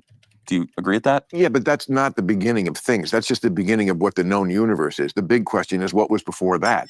And we believe it's a being, a God. That's right. That's a constant. And look, I mean, the misnomer about atheism is that we say, oh, there's no God. No, we just say we don't know. As Richard Dawkins always says, there's theism, which is belief in gods, and they used to believe in many, and then it got to one, and we just believe in one less. So there's just not. How would you differentiate that from agnosticism? There isn't. Okay. That's another thing that's bullshit. No, I don't. I'm just asking. We've said so many. Well, we've explained it a lot of times on this channel, but very quickly in this context. Now, I know Gnosticism is a whole other philosophy, but that's not what we're talking about. So when it comes to atheism, agnosticism, believer, all that stuff, theism, the belief in a God or multiple gods. Gnosticism is knowledge. So one is, do you believe? And the other is, do you know? I don't believe and I don't know. So I'm agnostic, A being the prefix that means not. I'm an agnostic atheist. I am fully an atheist because I do not have that God belief, but that does not mean that I claim that there is no God. Knowledge versus belief. Shout out to Dylan Soup. Welcome to the party. Very good to see you, sir. He said, I think the Last of Us episode overshadowed the Pope. I actually haven't dove into that yet. I was watching Lost, and I love Lost. I love me some Lost. Nobody knows. Bingo. Yep. Some will say they do. I mean, some people will identify as a lot of things. That doesn't mean they are, but a lot of people will say that they do know. Excuse me. Abe said, all comes to I don't know what that means. Do you differentiate that from agnosticism? There isn't. Okay. That's another thing that's bullshit. No, I don't. I'm just asking a good faith question. No, I think a lot of atheists think that. A lot of people on my team with this, they have that view that, don't split hairs with the atheists and the agnostics. It's like, we're on some part of, I don't know, and I'll never know, so I really don't think about it a lot. And I'm glad that he put it that way. I don't know, I'll never know, and I don't think about it a lot. Not, I don't know, and I don't, and I'll never know, so I don't care. Those are two different things. And yet again, because atheism is not an ideology, it is simply a label of your position on a truth claim. There may be a lot of people who don't care, but that is not a necessary aspect of being an atheist. We're on some part of, I don't know, and I'll never know, so I really don't think about it a lot. I don't get up for church. I try to be a good person because I just think intrinsically it's good for society. It's good for me. I only played the first one, so I have no idea what's in the second one. To be a good person as much as I can, and I don't need the threat of the pitchfork in the ass to do it. So it's all just belief one way or the other. But that is very true. But not all beliefs are built the same. And so I'll use my vape example yet again. I have faith. I believe that if I were to let go of this, that it's going to go this way and not that way. I have absolutely no way to know if there's some gravitational anomaly that's happening right now, and I let go of this and it zooms right up. That is absolutely possible. That is absolutely possible. That would not break the laws of physics or anything. But I'm going to have faith in the fact that when I let go, it's going to fall that way. That faith is a very different faith than, well, I don't really know what this is, so I'm going to believe in a God. That is based on, it's based on testability. So it's been tested before, but that doesn't, just because something happens before doesn't mean it's going to happen again. So the fact that it has been tested and every time I've dropped something, it has gone downward, that is the reason that I have faith that it will continue to do that. The same way that every single day I get up and the sun's in the sky, unless it's behind some clouds or whatever, but it looks different in the nighttime. I have faith that tomorrow the same thing will happen. Meteor could come and blow up the earth or, blow up the sun or something, but these are different levels. These are different levels of faith. And some faith is more reasonable than others. And some situations call for a necessity of a higher level of faith than others. Exactly. We cannot do the same thing with God. As much as I can. And I don't need the threat of the pitchfork in the ass to do it. Can I ask a question? So how but you even acknowledge, though, that some people act better if they feel as if they'll be judged. No, it's both. It's both. Eternal. Totally. Okay, no, that's a big admission. But yes. How do you think society best determines what is good? That's a great question. I mean, isn't that what government is always wrestling with? What makes society good? Do you think before we go further than that, you miss an important word here, sir. Faith is belief without sufficient evidence. Sufficient evidence would be knowing that. So again, we can use an example of every time, let's say you've never gotten in a car accident. You have faith that when you go out and drive this time, that just like every other time, you're going to be fine. But that may not necessarily be true. You have the evidence that you're at least a good enough driver. You know where you're going. Other people seem to be doing what they, not crashing into you. Sufficient evidence. So evidence can lead to faith. Evidence can lead to knowledge. But there's levels to this shit. That's the larger point here. It's to treat every moment as though you are being watched. You are less likely to be tempted to do wrong. Or act as if. Yeah, that's close enough. That's close. I was trying to twist it to be like, well, why do you have to be watched? But close enough. Close enough. Zibby said, lots of science is faith-based. They do not have all the answers, but enough to make assumptions and strong assumptions. Well, some assumptions kind of weak and some assumptions a lot stronger. Oh my goodness, there's always one of you. There's always one of you. My goodness. Well, I guess that is a 100%. Well, okay. Well, I know that's you then. Shout out to Shifty Eyes Shady. Welcome. So I guess nobody really cares about the vote. Damn. We also got Liberty Plus TV. Welcome. So live near Brampton, Ontario. I'm on the road. I assume it's my last day alive. Well, yet you have faith that it's your last day, but here you are. That's a very good point, Zippy. Very good point. Isn't that what government is always wrestling with? What makes society good? Do you think, even as an atheist, the 10 Commandments, the right side of the 10 Commandments is good? Oh my goodness. I'm kind of getting to these 10 Commandments, but you guys are blessing. And you fell with the $5. Said Dad says, I am definitely a good driver. Thank you. So very, very much. Oh, mods, I forgot to update the banner. We got our sponsor with Josie, but thank you so very much. We are now 3 out of 10 on the Swole Go, guys. 7 more, and Morty gets his peanut butter. Thank you so very, very much. And you know what? I think you are a good driver, sir. Society good. Do you think, even as an atheist, the 10 Commandments, the right side of the 10 Commandments is a good place to start? The right side. Well, because the left side, I think you'd have a big problem, right? I have a problem with 8 of the 10 because only 2 of them are laws. You got a problem with 8 of the 10? 2 of them are laws. Only 2. What do you mean? Don't kill. And don't steal. Okay. And don't steal. Sure. Like, I mean, this idea that God is But this. you're good with those two. Like the obviously. first four are just jealous God shit. It's just like, you know what? No, God, honoring your parents like- is not jealous like, God stuff. God's like a pimp who was in the next room and he said, "Who you on the phone with there, girl?" You know, But I mean, I guess I'm testing hold them. on. But no, again, I'm not All right. offendable on this. But I think you could. I know you made fun of it in Religious, but there's something beautiful about not working for a day. Oh, And I'm with Bill here. I remember this part.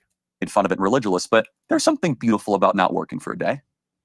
oh, You know, I mean, like day. honoring the Sabbath. Oh, a week is even better. But like, The Sabbath. No, I mean the Sabbath but is slowing down and saying that we're not going to toil for a day. But do you need? Why would you need a religion to get to that? Why would you need a religion to? Hey, let's not kill each other. I don't know. Bill Bradley said, I would say the social sciences can be heavily faith-based. Absolutely. Or at least ideologically driven. That's better. Yes. Not faith-based, but ideologically driven. Good catch of, yeah. But Bill says the physical sciences, much less so, at least in general. Yeah. A lot of you guys know that I went to school for psychology. And that makes me better than you because I have a degree. No. It was exactly as Bill said. So ideologically driven. And we already know that colleges in general are going to have a liberal tilt. You get into psychology and yikes. About the Pope, Amy said, I would care, but this Pope gave you the heebie-jeebies. Yikes. Josie said, nobody gave a fuck. All right, fair. I mean, I definitely didn't, but that's, what I'm saying. So because the Pope was trying to slow the corruption of the church, you die fast, too, dealing with that BS. Amy said, no, he was inviting it in. So this is, we was discussing this a lot. There's too much reliance on psychology in general and psychology words and therapy. There's absolutely, unquestionably, well done, verified experiments with sample size and methodology, all that stuff that happens in psychology. There's just a lot of bullshit as well. So you have to be able to determine, okay, just because somebody who does therapy said XYZ, or somebody who does cognitive behavioral science said this, doesn't mean anything. You have to go based on the actual veracity of the study itself. And now that I think about it, there might be an aspect of how I came to get better at judging the veracity of papers like that is because in, like we're talking about in the other sciences, if the study says good to go and there's no, what the fuck is on my face? If a study says, this is what's happened and we had the sample size, the methodology, there's nothing wrong there, then you can pretty much just take it as fact as long and recreate it. And there's just not a lot of that comparatively, but it's not a pseudoscience, just a lot of bullshit wrapped in with the science. But completely understand why people think this. Shout out to Matthew King. Welcome to the party. Oh, that's a better question. That's a much better question. Fuck this poll. We are putting that one up. Did the Pope go to heaven? We'll do yes, no, and I don't believe in heaven and an afterlife. Good question. Welcome to the party. Shifty Eyes said the Catholic Church is rumored to have $1 trillion in property assets. What other organization has $1 trillion in property assets? I don't think any. I mean, Jesus Christ. Well, so don't kill, don't steal from in-group is an evolutionary trait seen in all grouping species. If bees do it, it's not about the human construction of morality. Bingo. That too. So you said, I have a bachelor's of science in applied psychology from NYU. There you go. Now you're just like me. We're better than everybody else because, that bachelor's degree. So I don't think psychology is pseudoscience, but there is shit psychology and a lot of it out there. Yep, definitely so. I'm not looking forward to a Minority Report, but I believe it. But so the more you run into the replication crisis in a field, the less scientific that field truly is. And yeah, so the areas where it's not easily a randomized trial, like you could do in medical science. That's where we run into the problem of being able to replicate findings. Bammy said, interesting. I went to engineering of computer science, so I couldn't take the science classes. They bored me. I wanted to be a mathematician. Interesting. I was always decently good enough at math to not have to study. And then my last math class that I took in high school was like trigonometry my sophomore year. And then I just didn't take any more math. So like, I'm good at really basic math, but like mathematics and stuff. No. Well, said psychology is the figure skating of science. Oh, that's a dilly.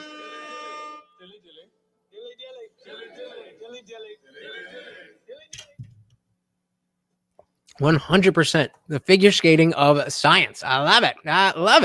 So a few family members, masters and doctors in psychology. So I kind of got to be on board.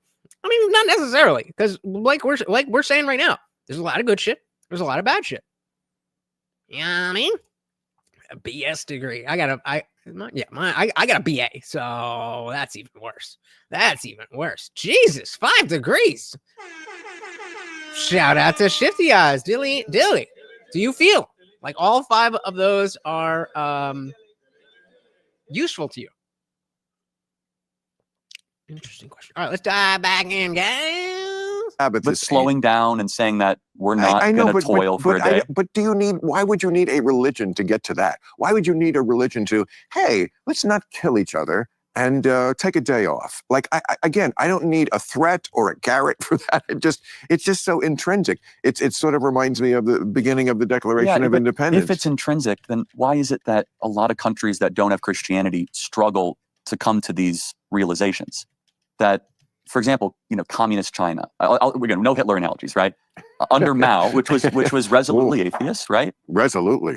Yeah, I mean. Well, no, I did a monologue in Religulous. They might have Confucianism underlying it. I did a monologue in Religulous about that very subject, which is the people who say, "Oh, Bill, these atheistic societies like North Korea," and no, those kind of societies, they just replaced the leader of the country for a god. They are.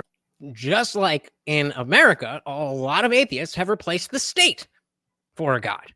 Shout out to Dietrich. Welcome to the party. Never need to apologize for being late, guys. I am here for you. So I think that literally shows the dynamic of both mindsets. Charlie feels I cannot talk today. Charlie feels we owe thanks and owe humanity to live successfully. And Bill Maher feels he is owed all. Fair, but can we agree that that's a Bill thing and not a religious or atheist thing? That's exactly the right amount of degrees. Good for you. Bill, you have a good one. Thank you for stopping by. Are not atheistic. When you look at what the North Korean people believe about Kim Jong-un. It's a deification. I completely the same shit that when he was born, winter turned to spring. He'll be immortal in the heaven. The first time he played golf, he got 11 holes in one.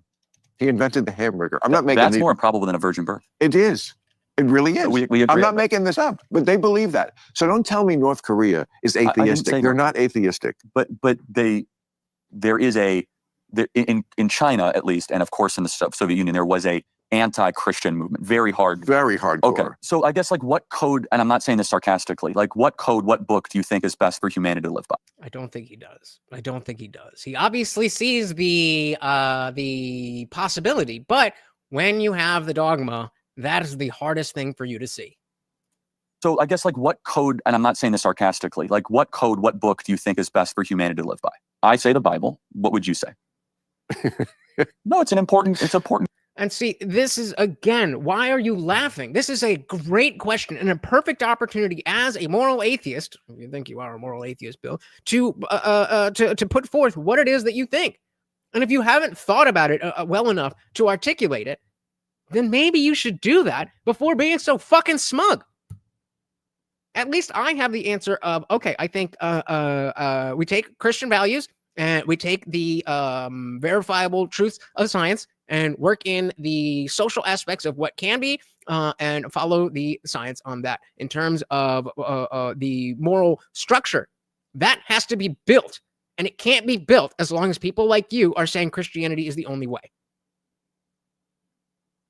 And again, I hope I'm wrong about that. But that's where I'm at.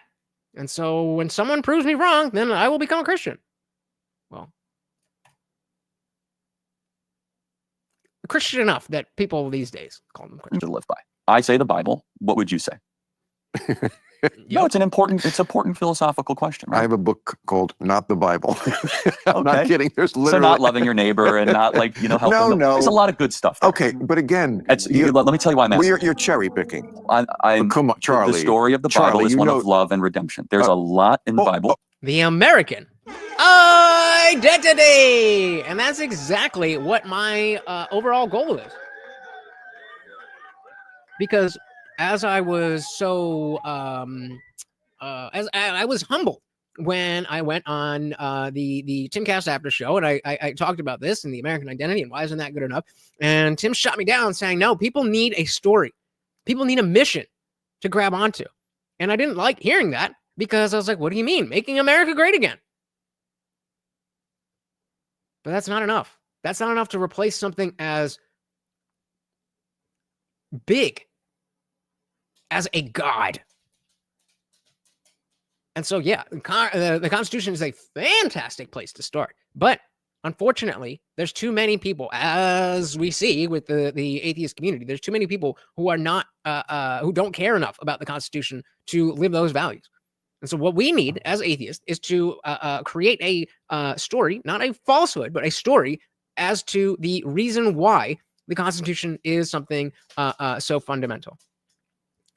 Dietrich said, I would never think of you and Bill Maher or anything similar other than your title of religion or lack thereof. Merely comparing the success of two men and the values are not mutually exclusive. Bingo. Well said, and thank you, sir.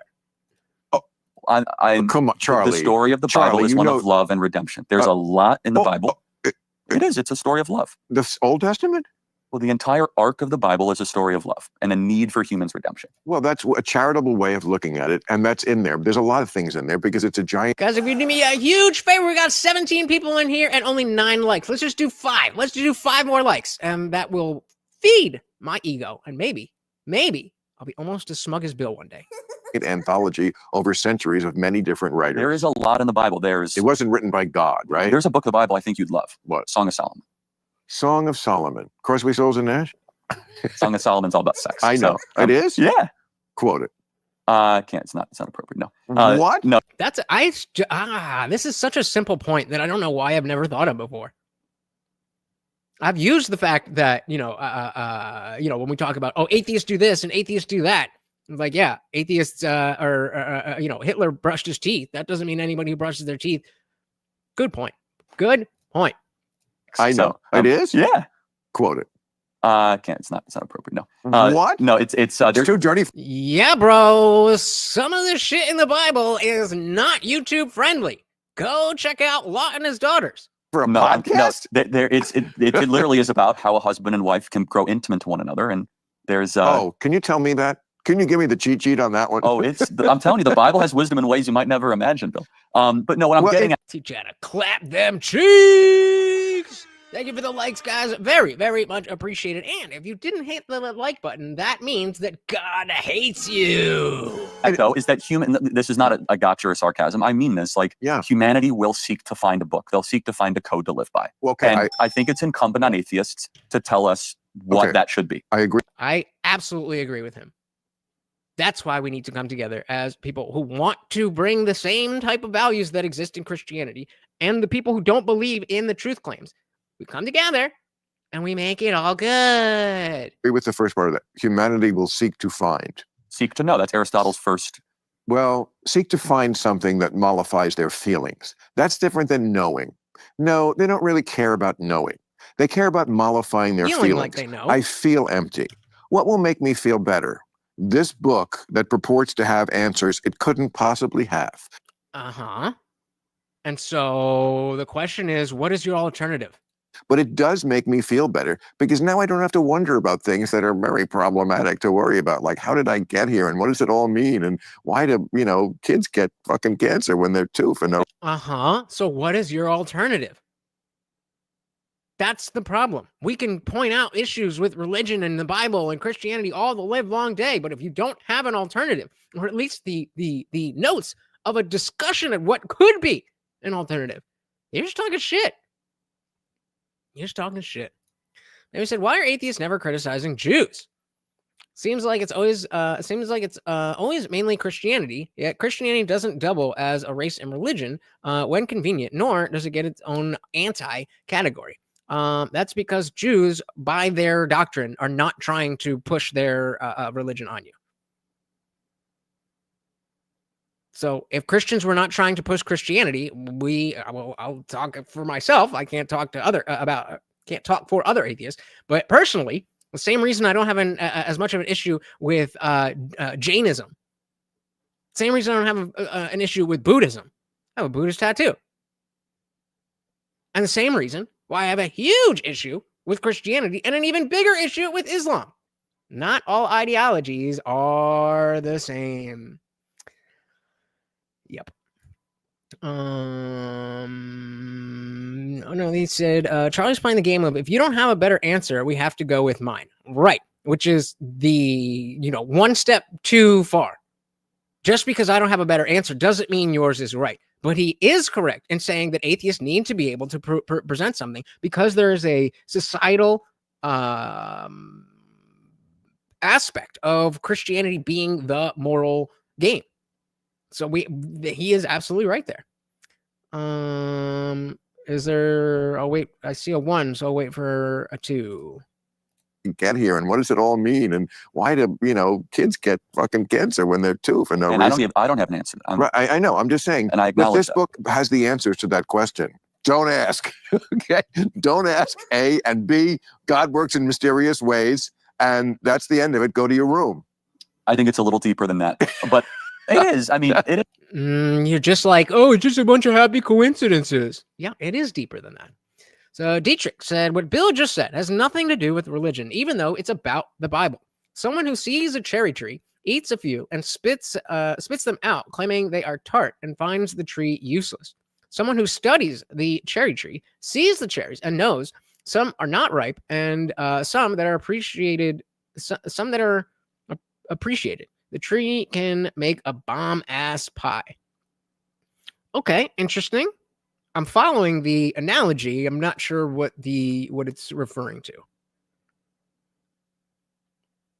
This too. There's a lot more Christians than there are Jews. But yeah, spell it out for me. I'm stupid. I'm stupid. Yep, and there you go. Bill has an issue with this authority telling you not to think and just do as you're told. But when it comes to his authority, it tells you not to ask questions and do as you're told. It's A-okay. Dogma is bad, okay? It's deeper. Of course, it's that, hey, why are we here? Why were we created? But fair enough. Let's get Morty his peanut butter, guys. We're 3 out of 10. I think we can do it, guys. I think we can do it. $2 or more, we'll do it. And you know how happy he gets. I do want to know, though, but like what? I don't got it for you. Okay. We don't have it, and we don't claim to have it. But that's a big problem, though. No, it's not a big problem. What is a big problem is claiming to know answers that you don't have. And when the atheist said, Bill doesn't represent atheism, he represents himself. Bingo. Let me say that again. Bill does not represent atheism. He represents himself.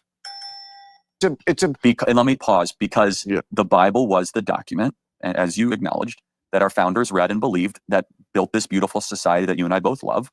And I think it's treading on dangerous if we want to, A, cut our roots without an alternative. Because if we cut our roots, then we get all this other counterfeit stuff of wokeism and all this postmodernist garbage. So our contention is, let's go back to where we came from. And my contention is, just because without X you get Y doesn't mean that X is the only way to prevent Y. You know who Eugene O'Neill is? No? Eugene O'Neill? No. Oh, wow. Kids today. A giant of American literature, theater. Oh, you don't know about a giant of American literature theater. So you must not be as good as me. There definitely are woke churches. And I think that's it's interesting because I think this may be an aspect of where the conversation could start, because I think we all agree that the woke churches are not doing anyone any favors. Jaden, thank you for stopping by. You have a good one. But yeah, these woke churches, I think everybody hates. So let's do something with that. A Long Day's Journey into Night. Have you heard of that play? Never heard of Long Day's Journey into Night? You kids, what are they doing with you in school? I never went to college, Bill. This is the problem. Okay. Anyway, I love how he so perfectly uses that. Well, I didn't go to college. I'm here. You don't know who this is? My God. he once said, a life, I find a life with illusions unpardonable, and a life without illusions unbearable. And that's the essence of where we are. You choose the second, I choose the first. I find a life with illusions unpardonable. I just can't do it. Okay. And you find a life without illusions unbearable. We're going to go back on that. So we were talking about the cherry pie, the cherry tree, the cherry pie. Dietrich the St. Bill claimed the Bible is not a story of love and redemption by cherry picking. See what she did there. The unripe stories. However, the society we built is derived from the Bible, or the tree, and the proper pickings for a badass pie. Yeah, I completely agree with that. My contention then would be that the pie can only get better. The pie can only get better. An atheist said, we are a tiny minority, about 7%. There are many woke people out there who are Christians. Religion is not a barrier against wokeness or any bad ideas. And that's because of dogma. When you have a woke church, you have two conflicting dogmas that work simultaneously, which proves and demonstrates that dogma is antithetical to logic. And oh yeah, let's go back on it. Choose the second, I choose the first. No, I want to hear it. Unpardonable. A life, I find a life with illusions unpardonable, and a life without illusions unbearable. And that's the essence of where we are.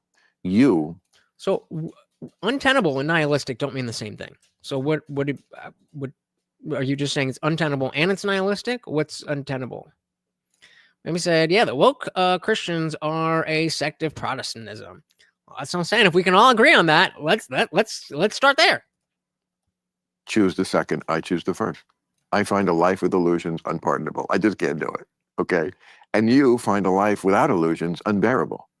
And the fact that we can, I think, come to this moment where we go, okay, that's you, type A, I'm type B, and still be friends. To me, this is the future of where this country has to go. As long as the people on the side of your political aisle are able to live in such a way that is acceptable to the Christian, the Christian values. Now, they don't have to be Christian values because they are Christian. Those are the values that we are now calling Christian because they are good values. And most recently, we get them from Christianity. So yes, I agree that we need to be able to sit there and have different beliefs. But if we're not acting towards the same goals, then it doesn't fucking matter.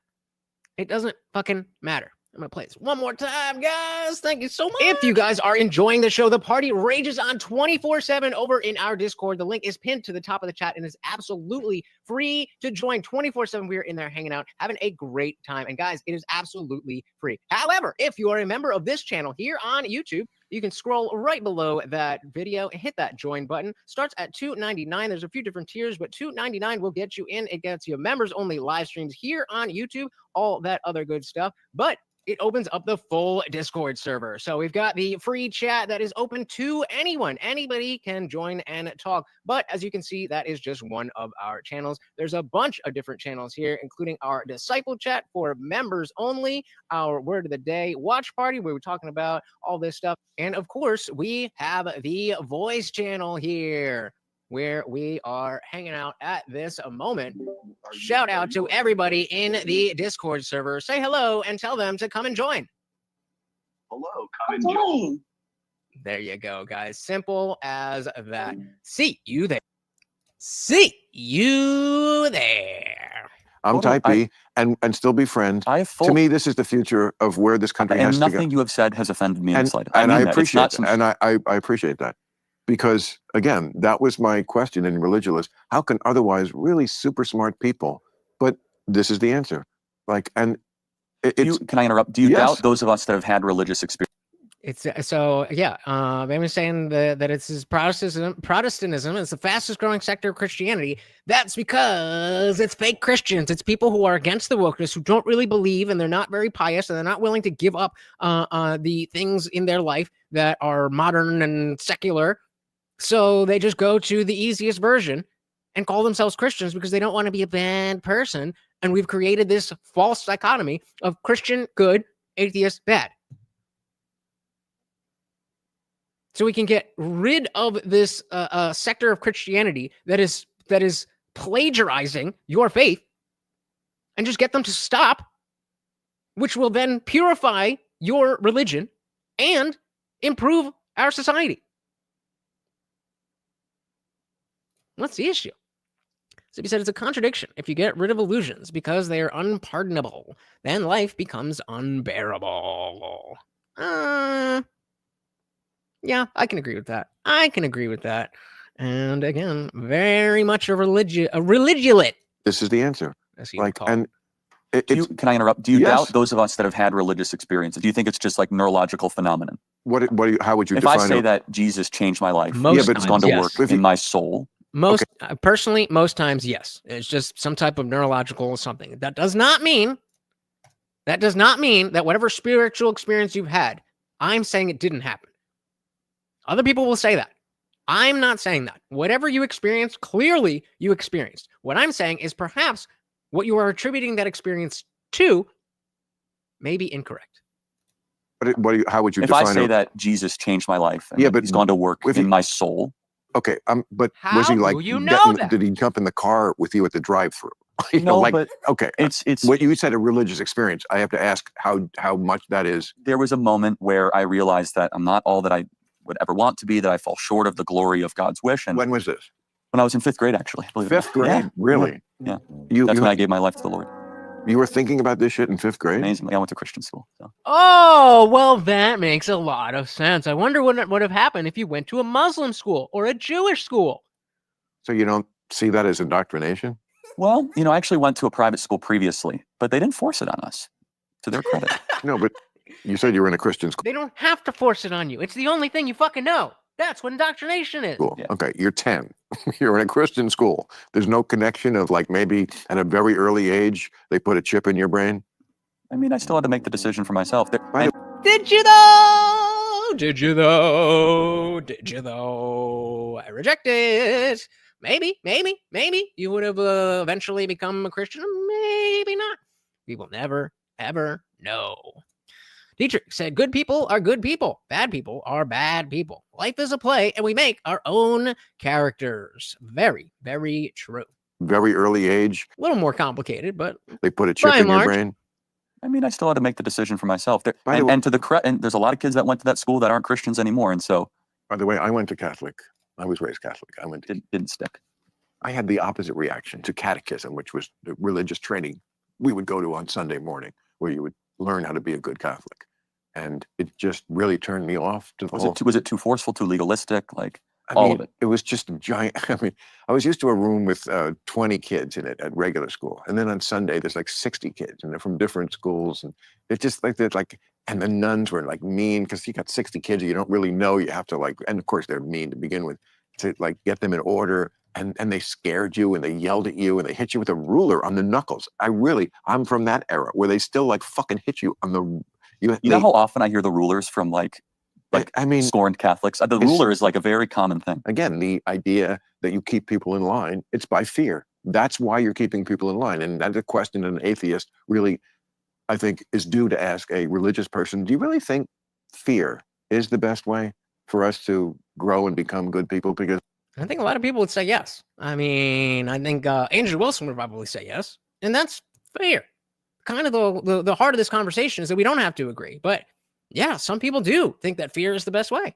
if that's how we're doing it, I do have a problem with the methodology, even if I believed in the religion.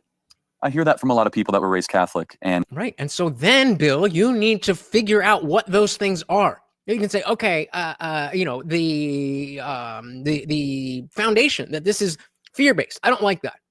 But that doesn't mean that you need to throw it all away. So what else about it specifically do you not like, so that we can get rid of that stuff in the new secular American identity, which is for everyone, Christians, Muslims, Jains, Buddhists, atheists alike. and no, I do. Wait, what happened? Religion. I hear that from a lot of people that were raised Catholic, and no, I do. I wonder why, Charlie. I'm sorry, I it's wonder true. It's so true why. about the Catholic I'm thing. sorry. No, you're right. I didn't mean to, you know, did I do an exorcism or something? Trust It's me, just like, oh, you know, trust me, we have a whole highlight reel of spit takes. It's the highlight of any show. If the guest doesn't if I can make Bill Maher laugh, if I've the made it. guest doesn't make me do a Yep. At least I don't believe people should be shoved into Christianity. If you aren't going willingly, then you shouldn't be going. And unless you can't go willingly without the understanding that there are other ways to think about the world. And that is why there's so much anger coming from people who leave religion, because the assumption was that, no, this is the truth. This is the only way. And then we're like, wait a minute. Like, okay, maybe, but what about this, that, and that? No. Are you sure? Yes, I'm sure. Okay, how are you sure? Stop it. That's not how we try to learn things about anything else in the universe. Anecdotal, all bad. No reason to assess. the spit take. We consider that it's a failure, but you did. So go on. But yes, Catholics. Yes, that's exactly who you would hear that from. It's an underemphasis on grace. And Grace. Yeah. What is grace? It's such a vague term. Just like so many other religious words. so justice is getting what you deserve, which Me we personally, anyone, yeah, we believe all humanity deserves damnation and judgment. Tough stuff. And it started in the garden. It's tough. the garden. Oh, you believe in the garden? Mhm. You believe in the Old Testament? Oh yeah, no, I'm right to the. I'm right- one of those Christians. like 6,000 years old thing. Not necessarily. Because in religious, I went to see the. I'm not I necessarily. went to that way. see the museum. You know the museum. Not necessarily. We're okay. That they have in Oh yeah, Ken Ham's deal. Ken Ham. Yes, and we interviewed Ken. He was not happy. You got to admit the arc is Did pretty you impressive. guys? Seen the- Okay, all right. So, what's his fucking face? Bill Nye, the science guy, another one who's gone off the left deep end. But I think it was back in like 2013, 2014, 15, right around there. Ken Ham, the guy they're talking about, the guy who had the Ark Museum, who did that whole thing, he debated Bill Nye on just like Christianity, the Bible, or whatever. And it was a smackdown. I think any Christian would be embarrassed at how Ken Ham represented their faith. And that, again, is on Ken Ham, but definitely worth checking out. Ken Ham's deal. Ken Ham. Yes, and we interviewed Ken. He was not happy. You got to admit the arc is pretty impressive. You seen the arc? They built a whole arc there. We were there for a whole day. I don't know. Can't remember if it was before or after the arc. No, it was. And That's Jesus impressive. Come on. and Jesus riding the dinosaur. Yeah, I don't know about that. Jesus riding the dinosaur. Do I really need to elaborate, people? Okay, go ahead with your thing. Judgment is getting what you deserve. Mercy is getting less what you deserve. Grace. Wait.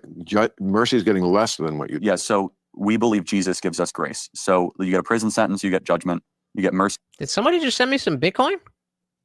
Well, either way, thank you so very, very much for some BTC. I don't know who you are, but let me know. Or maybe I'm just getting some dividends. Either way, let's get more to his trade. Thank you. And guys, we are past the 2-hour mark. So if you want to keep the party raging, you know how to do it. Yeah. So we believe Jesus gives us grace. So you get a prison sentence, you get judgment, you get mercy, you get less of a prison sentence. Grace would be Jesus serving that prison sentence for you so you could live life eternal. Yeah, speak for yourself, right? Well, how is he serving that? Oh, you mean like in the big picture? Well, because we believe him living a perfect life and then suffering the death that he did on the cross right. was him atoning for our sins, Of course. the sins of humanity. Then why do we still have sin? If you fix the sin problem, then we shouldn't have to worry about sins. Jesus. It actually would make a lot more sense if there was never any Jesus and there was just the God. And then at least logically, it makes sense. But if you sent your son down to be killed to forgive for these sins, then why do we still care about sin? Yeah, which is a big claim, albeit, and a very compelling one, which we also believe one to be true, because it redeems all of humanity of our shortfalling of the glory of God. I got to say, it's really picking up the check for the whole table. You know, I mean, you gotta give it to your boy for like all of our sins. Well, it's a very generous but thing. What it does very is generous. It is at its core a statement of human equality, that we're all sinners, we're all screwed up, we all got problems, we all got vices. I wish Bill would have taken the all we only really did was give up a weekend. I think that's it's silly and it's tongue in cheek, but it also is it highlights the fact that if we want to say that Jesus was human, then it kind of weakens the fact that he was raised from the dead. Like, that's a shitty weekend. And like, no matter what you do, we all fall short of God's standard, and Jesus makes us whole. But how do you think this view of life reflects your politics, and how much should it, and how much does it? So, and as you guys were saying before, it definitely should reflect in your politics, and I agree. Look at me, big pothead just turned, which is why I don't want it so relevant in politics. Into a real interviewer. I love it. It's a Larry King coming full circle. Not quite, Bill. Not quite. Okay. You and I both agree. It's very difficult to have separation of morality and state. Correct. So my morals come from the Bible. Right. And that definitely influences my public policy decisions. Mine come from Playboy After Dark. Is that a problem? It's a little bit different than, let's just say, the Book of Deuteronomy. It was certainly not that funny. It may have been worth a chuckle or a nose exhale. Not that funny, Bill. Oh, well, that's full of crazy shit. Oh, okay, yeah. The Book of Deuteronomy. Well, there's some good That's stuff the one, but that's the... I love the Lord your God with all your heart, soul, strength, and mind. That's good. Yeah, also, like, no poking in the wrong hole. You're going to have to ask a rabbinic Jew about that. Well, I think it's Deuteronomy that that's Leviticus. Has the do not lie with another man. Right. Yeah, that's Leviticus 19. Yeah. No, and that is wrong. Thou shalt not lie with do another not man. lie to another man, because if you lie to a gay man, ooh, you are going to pay for it. That's rough stuff. But lie with another man, that should be everybody's right, don't you think? Personally, yeah, you have a right to do what you would like to do personally. Yeah. With another person. But I, as a Christian, do not believe that would be holy. I think it would be sinful. Yeah. And that needs to be the way that people, that social norms are created. That a lot of people, this goes back to our discussion about the parent score. Not directly, but the idea that if something is decreed by the state, then only those who respect the state and the decree are going to follow it. But if we have a social reason why somebody does something, that's a much stronger incentive. But that's a personal I don't want to get too deep, but that's a personal theological. No, we need to get a little deeper into fine. this because it's so important just to understand. We got a hungry dance. Well, let me ask you what you believe. I believe that some people, a decided minority, maybe one. Oh, that counts. That counts as a hungry dance. Let's get him one more before we go, 20, guys. Probably. For whatever reason, that nature, this perfect nature that you describe as perfect. Well, it was designed perfect. It's all screwed up now. Okay. Okay. No, I mean, we have disease and we have, all sorts of stuff. Got Down syndrome. Got all sorts of problems. Well, then it wasn't designed perfect because it's screwed up. We know what we believe. Though. We believe there was a rebellion and a contamination of nature. Right. Because that is sin. Right. Okay. If they hadn't eaten the apple. Well, we actually don't know it's an apple, but yes, it's inferred. Whatever. I'll agree with you there. We do not know. Well, Jesus Christ. Because I find it perplexing that incest is illegal and a felony, yet homosexuality is not. Seems odd. I agree. I think there was a clear political push that comes from people who are interested in that behavior. But if we want to get down to the morals, if we're talking about this was something that not Andrew Wilson, but one of the Crucible guys tried to use against some liberal atheists, talking about I forget exactly what the situation was, but I think it was like a brother and sister who were both sterile, and they were of age and of sound mind other than wanting to fuck each other, would there be anything morally wrong with that? And I can absolutely see from a Christian perspective why that would be wrong. From my own perspective, it's just nasty. But on a universal scale, I don't see why there's an issue. It very well could have been a mango. Well, I know. No, don't get me started on mangoes. So, as they say in West, put one in the chat if you have never had a fresh mango off the tree. Hollywood, there's nothing like having a mango in your mouth. It's George Costanza's favorite fruit, but yes. So, but oh damn! Now what was the point? You were talking. I don't know. Tell me something about Deuteronomy. Oh, the homosexuality is yes, that you want homosexuality? As we're keeping it on the lighter topic. Thank you. So about 1 out of 20 people, maybe even 1 out of 10. I don't know. And then people will say there's a spectrum. Maybe there's a 2. Of course there is. Some people are like, what the kids call zesty. Not gay, but kind of on the waiting list. Okay, but remember metrosexual? What happened to that? Let's say just gay. Like people who are just not attracted to the opposite sex. They're attracted and want to have sex with people of their own sex. Would you agree that that happens in nature? Yeah, of course it does. Yes, there are instances of species in the animal kingdom that do that. Absolutely. Does anybody disagree with that? Does anybody disagree that same-sex relations is a naturally occurring thing across many different species? Absolutely. I acknowledge this. And we are in the animal kingdom. Mm-hmm. In fact, we're number 1 with a bullet. Okay, so was that a Fall Out Boy reference? The animal kingdom. Mm-hmm. In fact, we're number 1 with a bullet. Or is that referencing something else? Okay, so given that we both agree that that's a phenomenon that exists, there's other things that happen in nature so that give aren't us so good money. too. But just yes. If you look cute, like on a then par maybe with they'll give this. us money. No, I'm just saying, just to say that it happens in the species of the animal kingdom doesn't make it necessarily morally okay. But what's immoral about fucking in the ass? What I don't understand. There you go. Staying on business. Staying on business. Any film. So I disagree in the fact that I don't think it's preferred. I think it's opportunity. You disagree with what? You disagree with the fact that it happens in nature? That it happens in nature? What? We haven't gotten to intention yet. We're just talking about instance.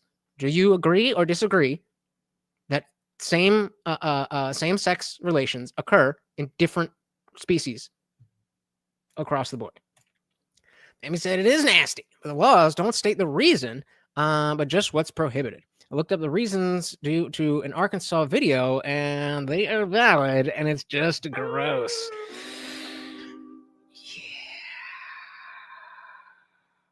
I don't know. I mean, yeah, it's a weird, gross thing. But there's a lot of weird, gross things. And if we, obviously, if we're talking about the possibility of a child, now that gives a much bigger reason to care. But outside of that, I don't see an articulable reason to care. The film said, yes, same sex occurs in different species, but built so that people prefer to have sex with the same sex instead of the opposite sex. And that it's the same thing in the animal kingdom. I'm saying it's opportunity. So every animal can be gay except for a human. Is that your claim? Why the ass in itself, ipso facto, is immoral. It's just an ass. And the fact that some people want to fuck in there, I've done a million jokes about it. I don't get that. I mean, it's... Ooh, I got a good question for you guys. Is anal sex wrong between a man and a woman? I have no expectations here except for the fact that I think I'm going to be surprised by what you guys say. So that's why I think abortion should be illegal. But if you can't afford to take care of a baby or it has life-altering defects, women should feel compelled to eat it, like lions and wolves. Fair enough. Fair enough. Film saying, any film said, I'm saying that there are not animals out there that prefer to have sex with the same sex. Then why do they do it? Well, that's such an odd claim. Okay, so how would you come to know the intentionality of an animal? I mean, maybe a particular animal, sure. But what based how could you come to this conclusion? Everybody's like, nope. Okay, why? What's the difference? It's And that's still sodomy, is it not? some people want to fuck in there. I've done a million jokes about it. I don't get that. I mean, it's where the shit comes out. I just don't get it. I'd find, if I was gay, I'd find another way. But that's just me. But they do want to do it. Why is there a moral dimension to this?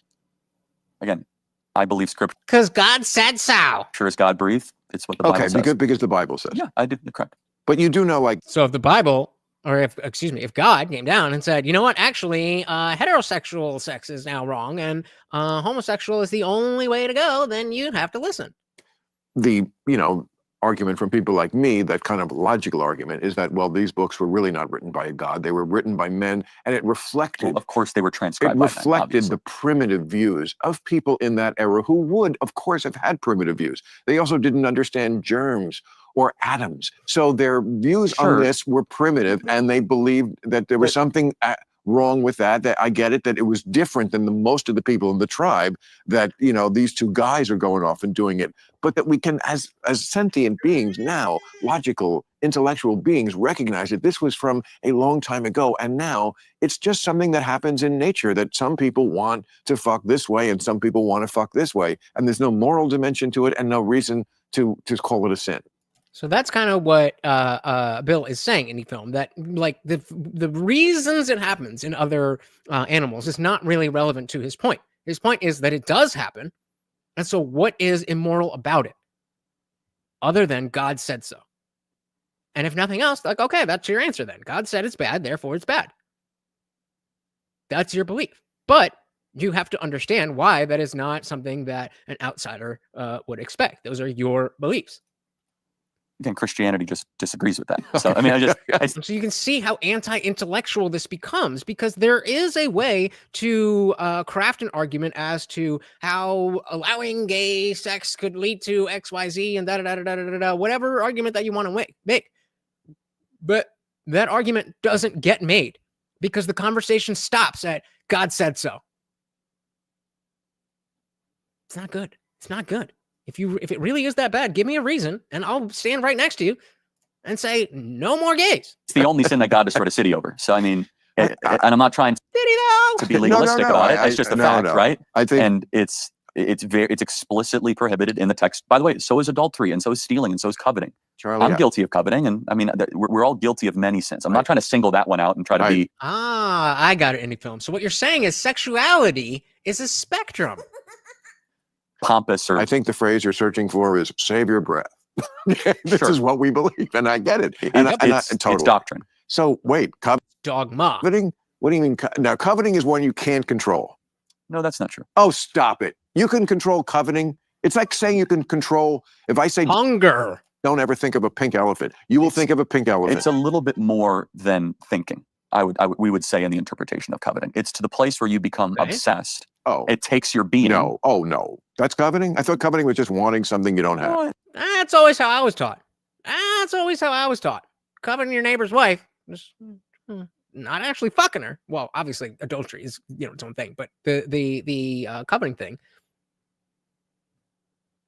If anything, this is a testament to how bad my Catholic Church was. And that's, of course, you can't regulate every thought that you have, but coveting gets to the place where it becomes your identity of obsession. Well, let me tell you why. You mean, so is this where we're going to get into your P-Hub addiction, Charlie? Because it says do not covet a specific thing. Your neighbor's wife, your donkey. So it's like a very specific thing. So, for example, if Charlie, you were into donkeys? Oh, come on, man. Like, someone says, I want to be I can't stand Bill Maher. I want to be a comedian as successful as Bill Maher. And it becomes their identity. I don't think that's good. I think it ruins your soul. I think you would agree with that too. People like that. Don't give them any ideas. No, come on. I mean, they're already there. But people that are consumed with, jealousy. Totally. And that's what we would say coveting is. Not just like, oh, don't think of the pink elephant. Being obsessed with her, God says that's A-okay. I'm not here to play air traffic control on your thoughts. Right. God seems to be. Because, you're an attractive guy. I'm sure there's lots of MAGA groupies, and I'm sure coveting comes up. How can you not covet? And we know that statistically conservative women are way more attractive than liberal women. Guys, can we blow this channel up, please?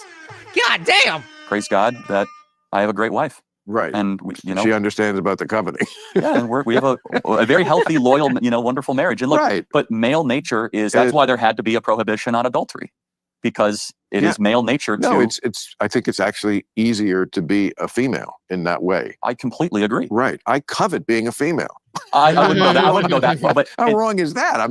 I mean, that just sounds like you just came out as trans, but to each their own. Completely agree. Right. I covet being a female. I wouldn't go that. I wouldn't go that far. But how wrong is that?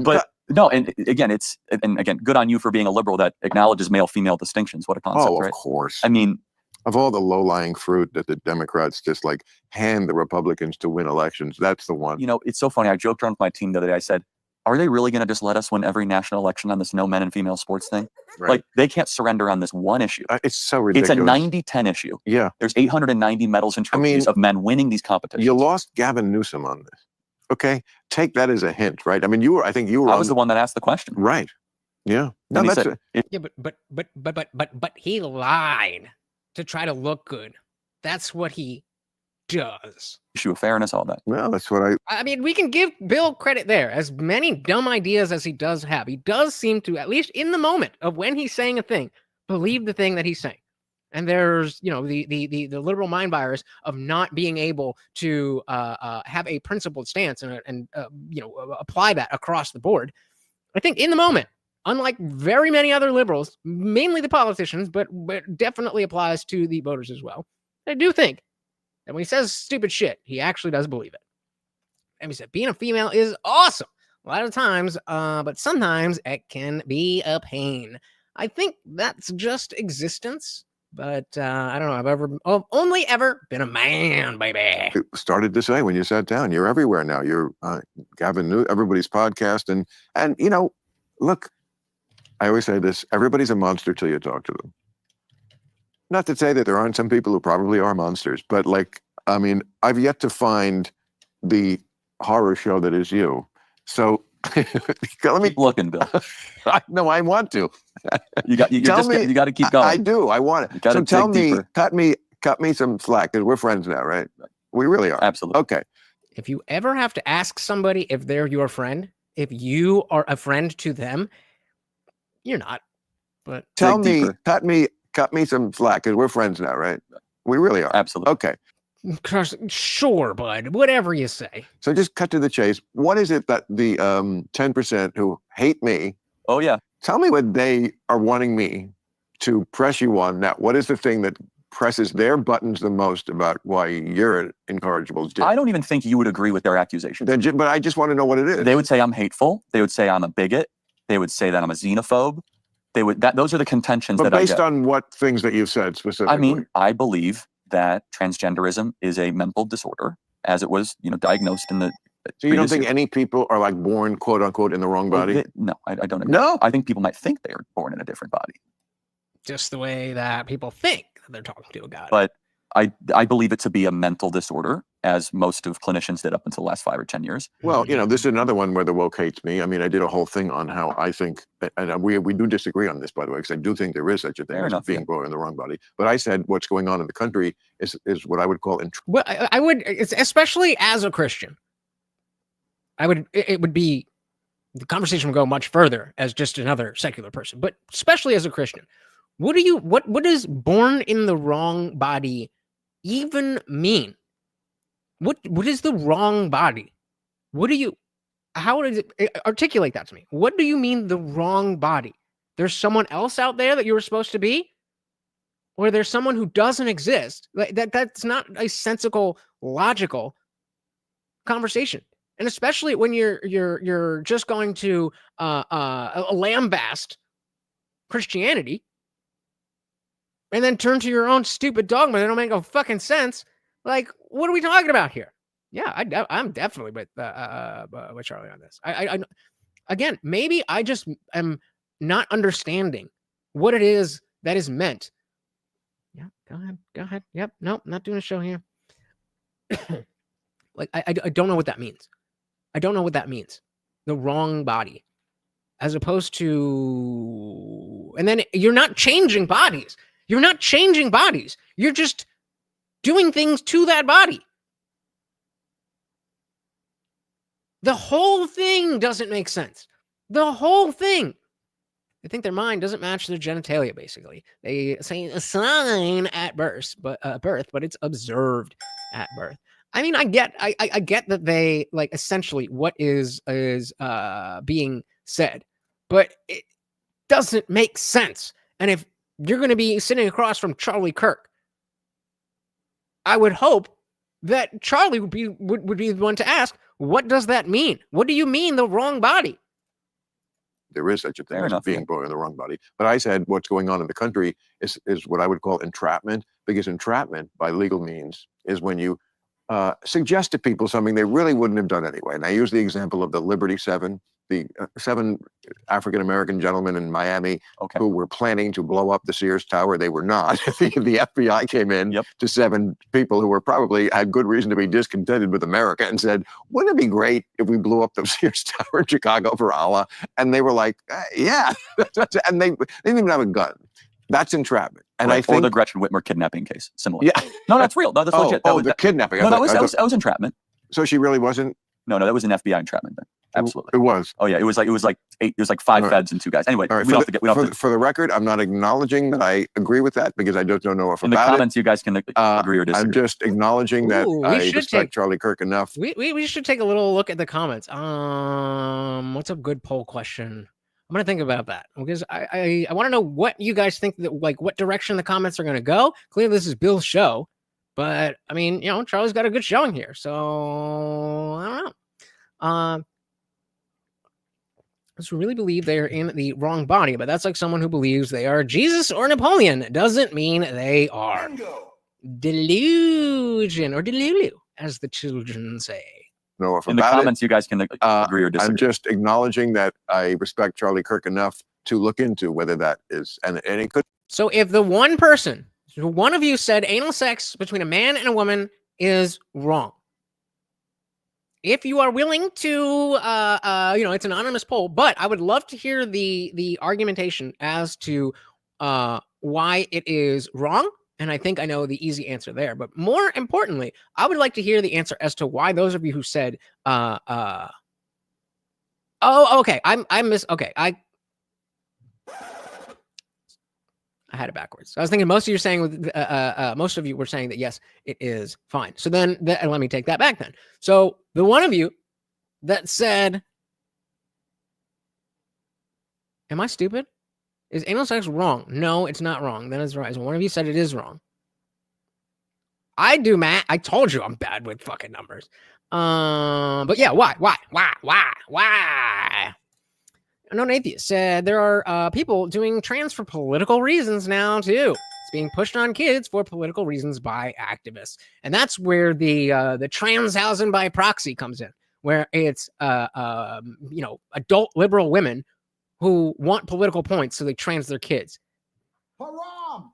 Phil said, as I said many times here, indulging somebody in their delusion does not help them. Exactly. It doesn't make sense. I don't see how they can think they're opposite gender because they've never been. They don't feel comfortable with themselves, but it doesn't mean they're not born correctly. You need the counterfactual. If you can say, I prefer that to this, you had to have experienced that and this. If you're born a woman, you've never been a man, and vice versa. So you can't know that would be better. That's not how logic works. You might think maybe this will be a solution to my problems, which is what we're seeing a lot of. But then, people run into a lot of other issues.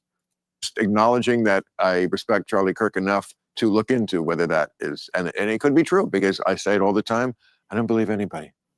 Like you just lost my trust. All media, right, left, very few people. Do I have like, okay, I hear what you're saying. Now I have to go vet it. Hilariously, more people that I know that are center left now say, I think Trump is not a monster because Bill Maher of what he said. On anything else. Hey, I will take it. I will take it. This is why we need to be able to take the wins when we get them and not just, he's not what it was. It doesn't mean, and same thing with Anna Kasparian and even Cenk when he says certain things. there's a way to be like, oh, okay, I agree with that. Good job for saying the right thing. That doesn't mean you're on our team, or that, conversely, that you're saying the right thing, but you're on the other team. So I'm going to pretend you didn't say it or pretend you're wrong. Well, I didn't exactly say that. Well, no, you said I not said a crazy person lives in the White House. That was what you said. Right. And you said he was respectful and gregarious. Yes. Right? I said not a crazy, but a person who acts crazy on the public Those are stage. two different things, though. I know, but that's what matters. I also said it doesn't matter what he does in a private dinner with a comedian. What matters is who he's on the world stage. What bothers me about the critiques I get is that they don't acknowledge the points I myself made. Fair enough. Let me ask. No, I don't mean you. No. But would you prefer him to be crazy in private or crazy in public? I'm not saying he's crazy. I just took it as a positive, and I said this also. I took it as a positive that at least there is this other person that I see that is undeniable. And again, but he's not. You know how you like to be in party mode to talk to Charlie Kirk?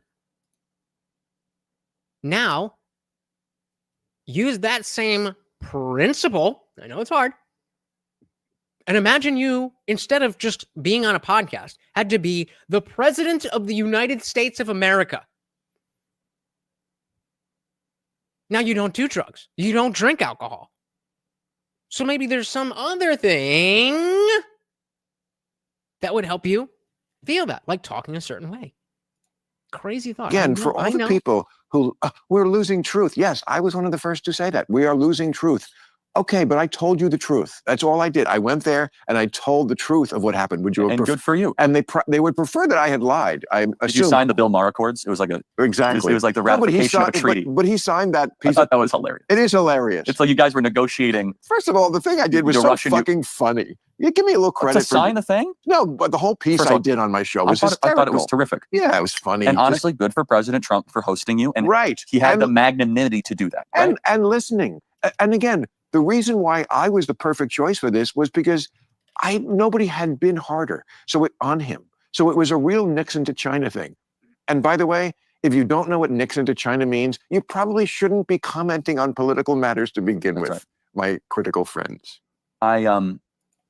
What your meeting, I thought, was a great window into the whole liberal world that shows the Donald Trump that I know and that I've gotten to know, which is, and I just thought it was hilarious when he was, asking you about Iran, right? He'll ask anybody about anything. He loves asking people's opinions. He listens more than he talks. Right. He'll solicit opinions. I know it blows people's minds when we say this. Well, it also blows our minds because then he doesn't do the right thing. Sometimes he does. Sometimes he does. The embassy to Jerusalem. I gave that whole list. I also gave the list of things that are horrible. Disappearing people and ignoring judges and gutting the government with glee. This tariff thing that even the conservative press has turned off on. So, yeah, it was just honest down the line on both sides. Do you feel? I just told you what I saw, and good for you. And didn't. And I just told this to Harvey Levin on his show. I'm proud. I looked him in the eye and said, "You're scaring people."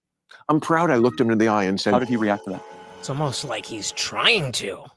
I said I know, but see, that's the thing. I said that the night I gave it. I said, "You're scaring people.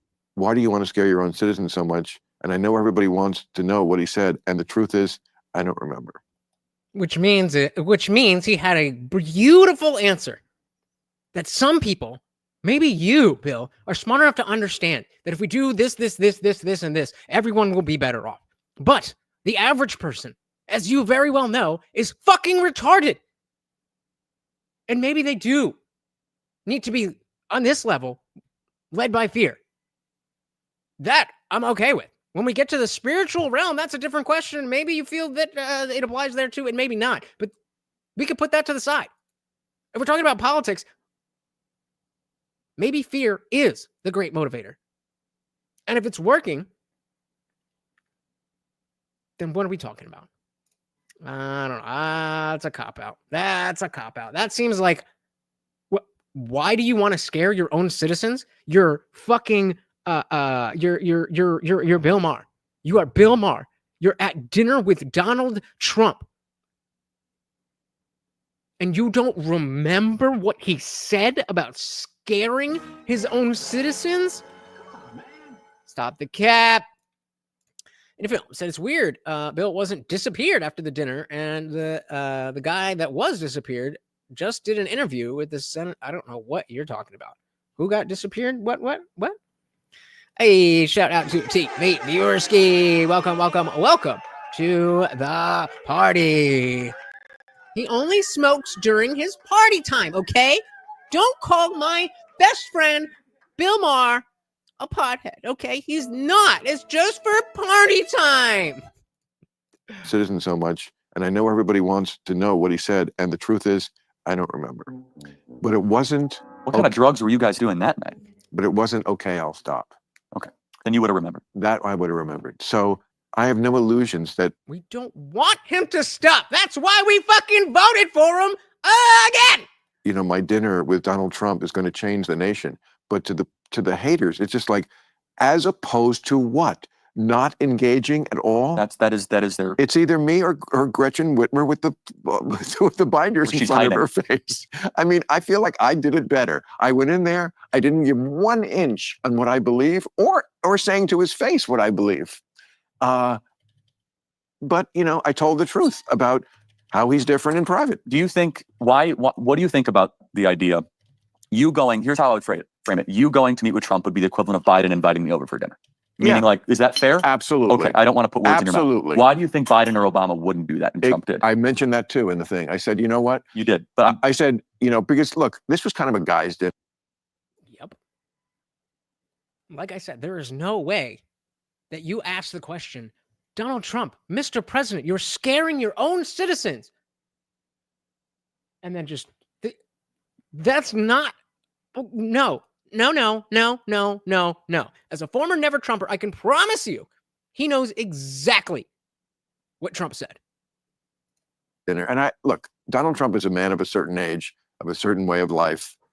I just think he's comfortable with the guys. And I also think he loves his wife more than is let on. But like, he just likes being with the guys. And it was a guys' dinner, and we just had a good guys' time. And so, like, I said it, like, I voted for Obama, I voted for Clinton, but the idea that I could talk to them as freely as I felt this conversation was going is emblematic to me of why the Democrats lose the elections. Because they just don't feel that this is like a real person. And I know it's so weird to say that about Donald Trump, who I've said a jillion times is, you know, a whiny little bitch. I mean, I could go. No, Bill, that's the irony. The irony is that you didn't see this before. The irony is that you were so hell-bent on this not being the case.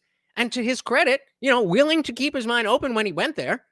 Because like we talked about before, he very easily could have been like, oh, this guy was the worst thing ever. And it would have played and everybody would have believed him. But he didn't do that. So clearly there is an understanding that there's something deeper. There's something more. But unfortunately, I don't think this is going to be enough.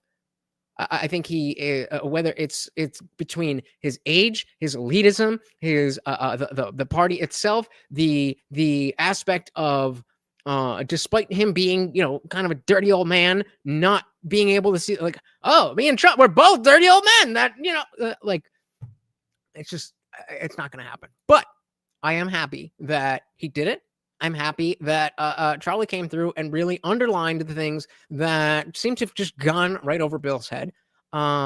Just like when Anna was starting to get red-pilled, I don't think this is going to be some drastic change, but I don't think we need drastic change after drastic change after drastic change. I think we're in a world where if we just move the needle and continue to do this, we got it. We got it. The woke Democrats, the neocons, they're going to really have to fight back for this country.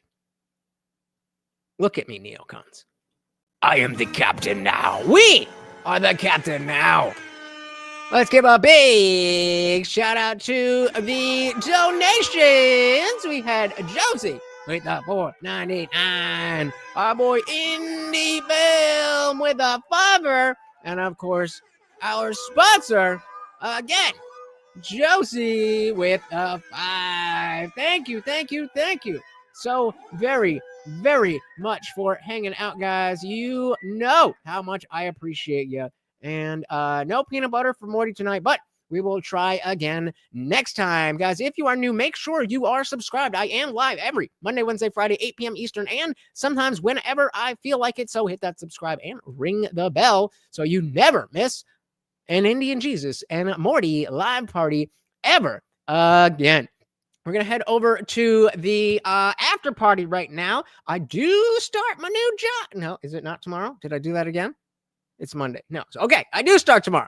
All right. So I'm going to be up too late. But if you guys want to party, the party rages on in the Discord for members only. Remember, it is free to join the Discord server. But the members only stuff is only if you are a member of this channel here on YouTube. Guys, thank you so very, very much for hanging out. Once again, this is Morty, and I have been your host, Lutch, aka the Indian Jesus, here to resurrect the second coming of common sense. Until next time, guys, we are out of here.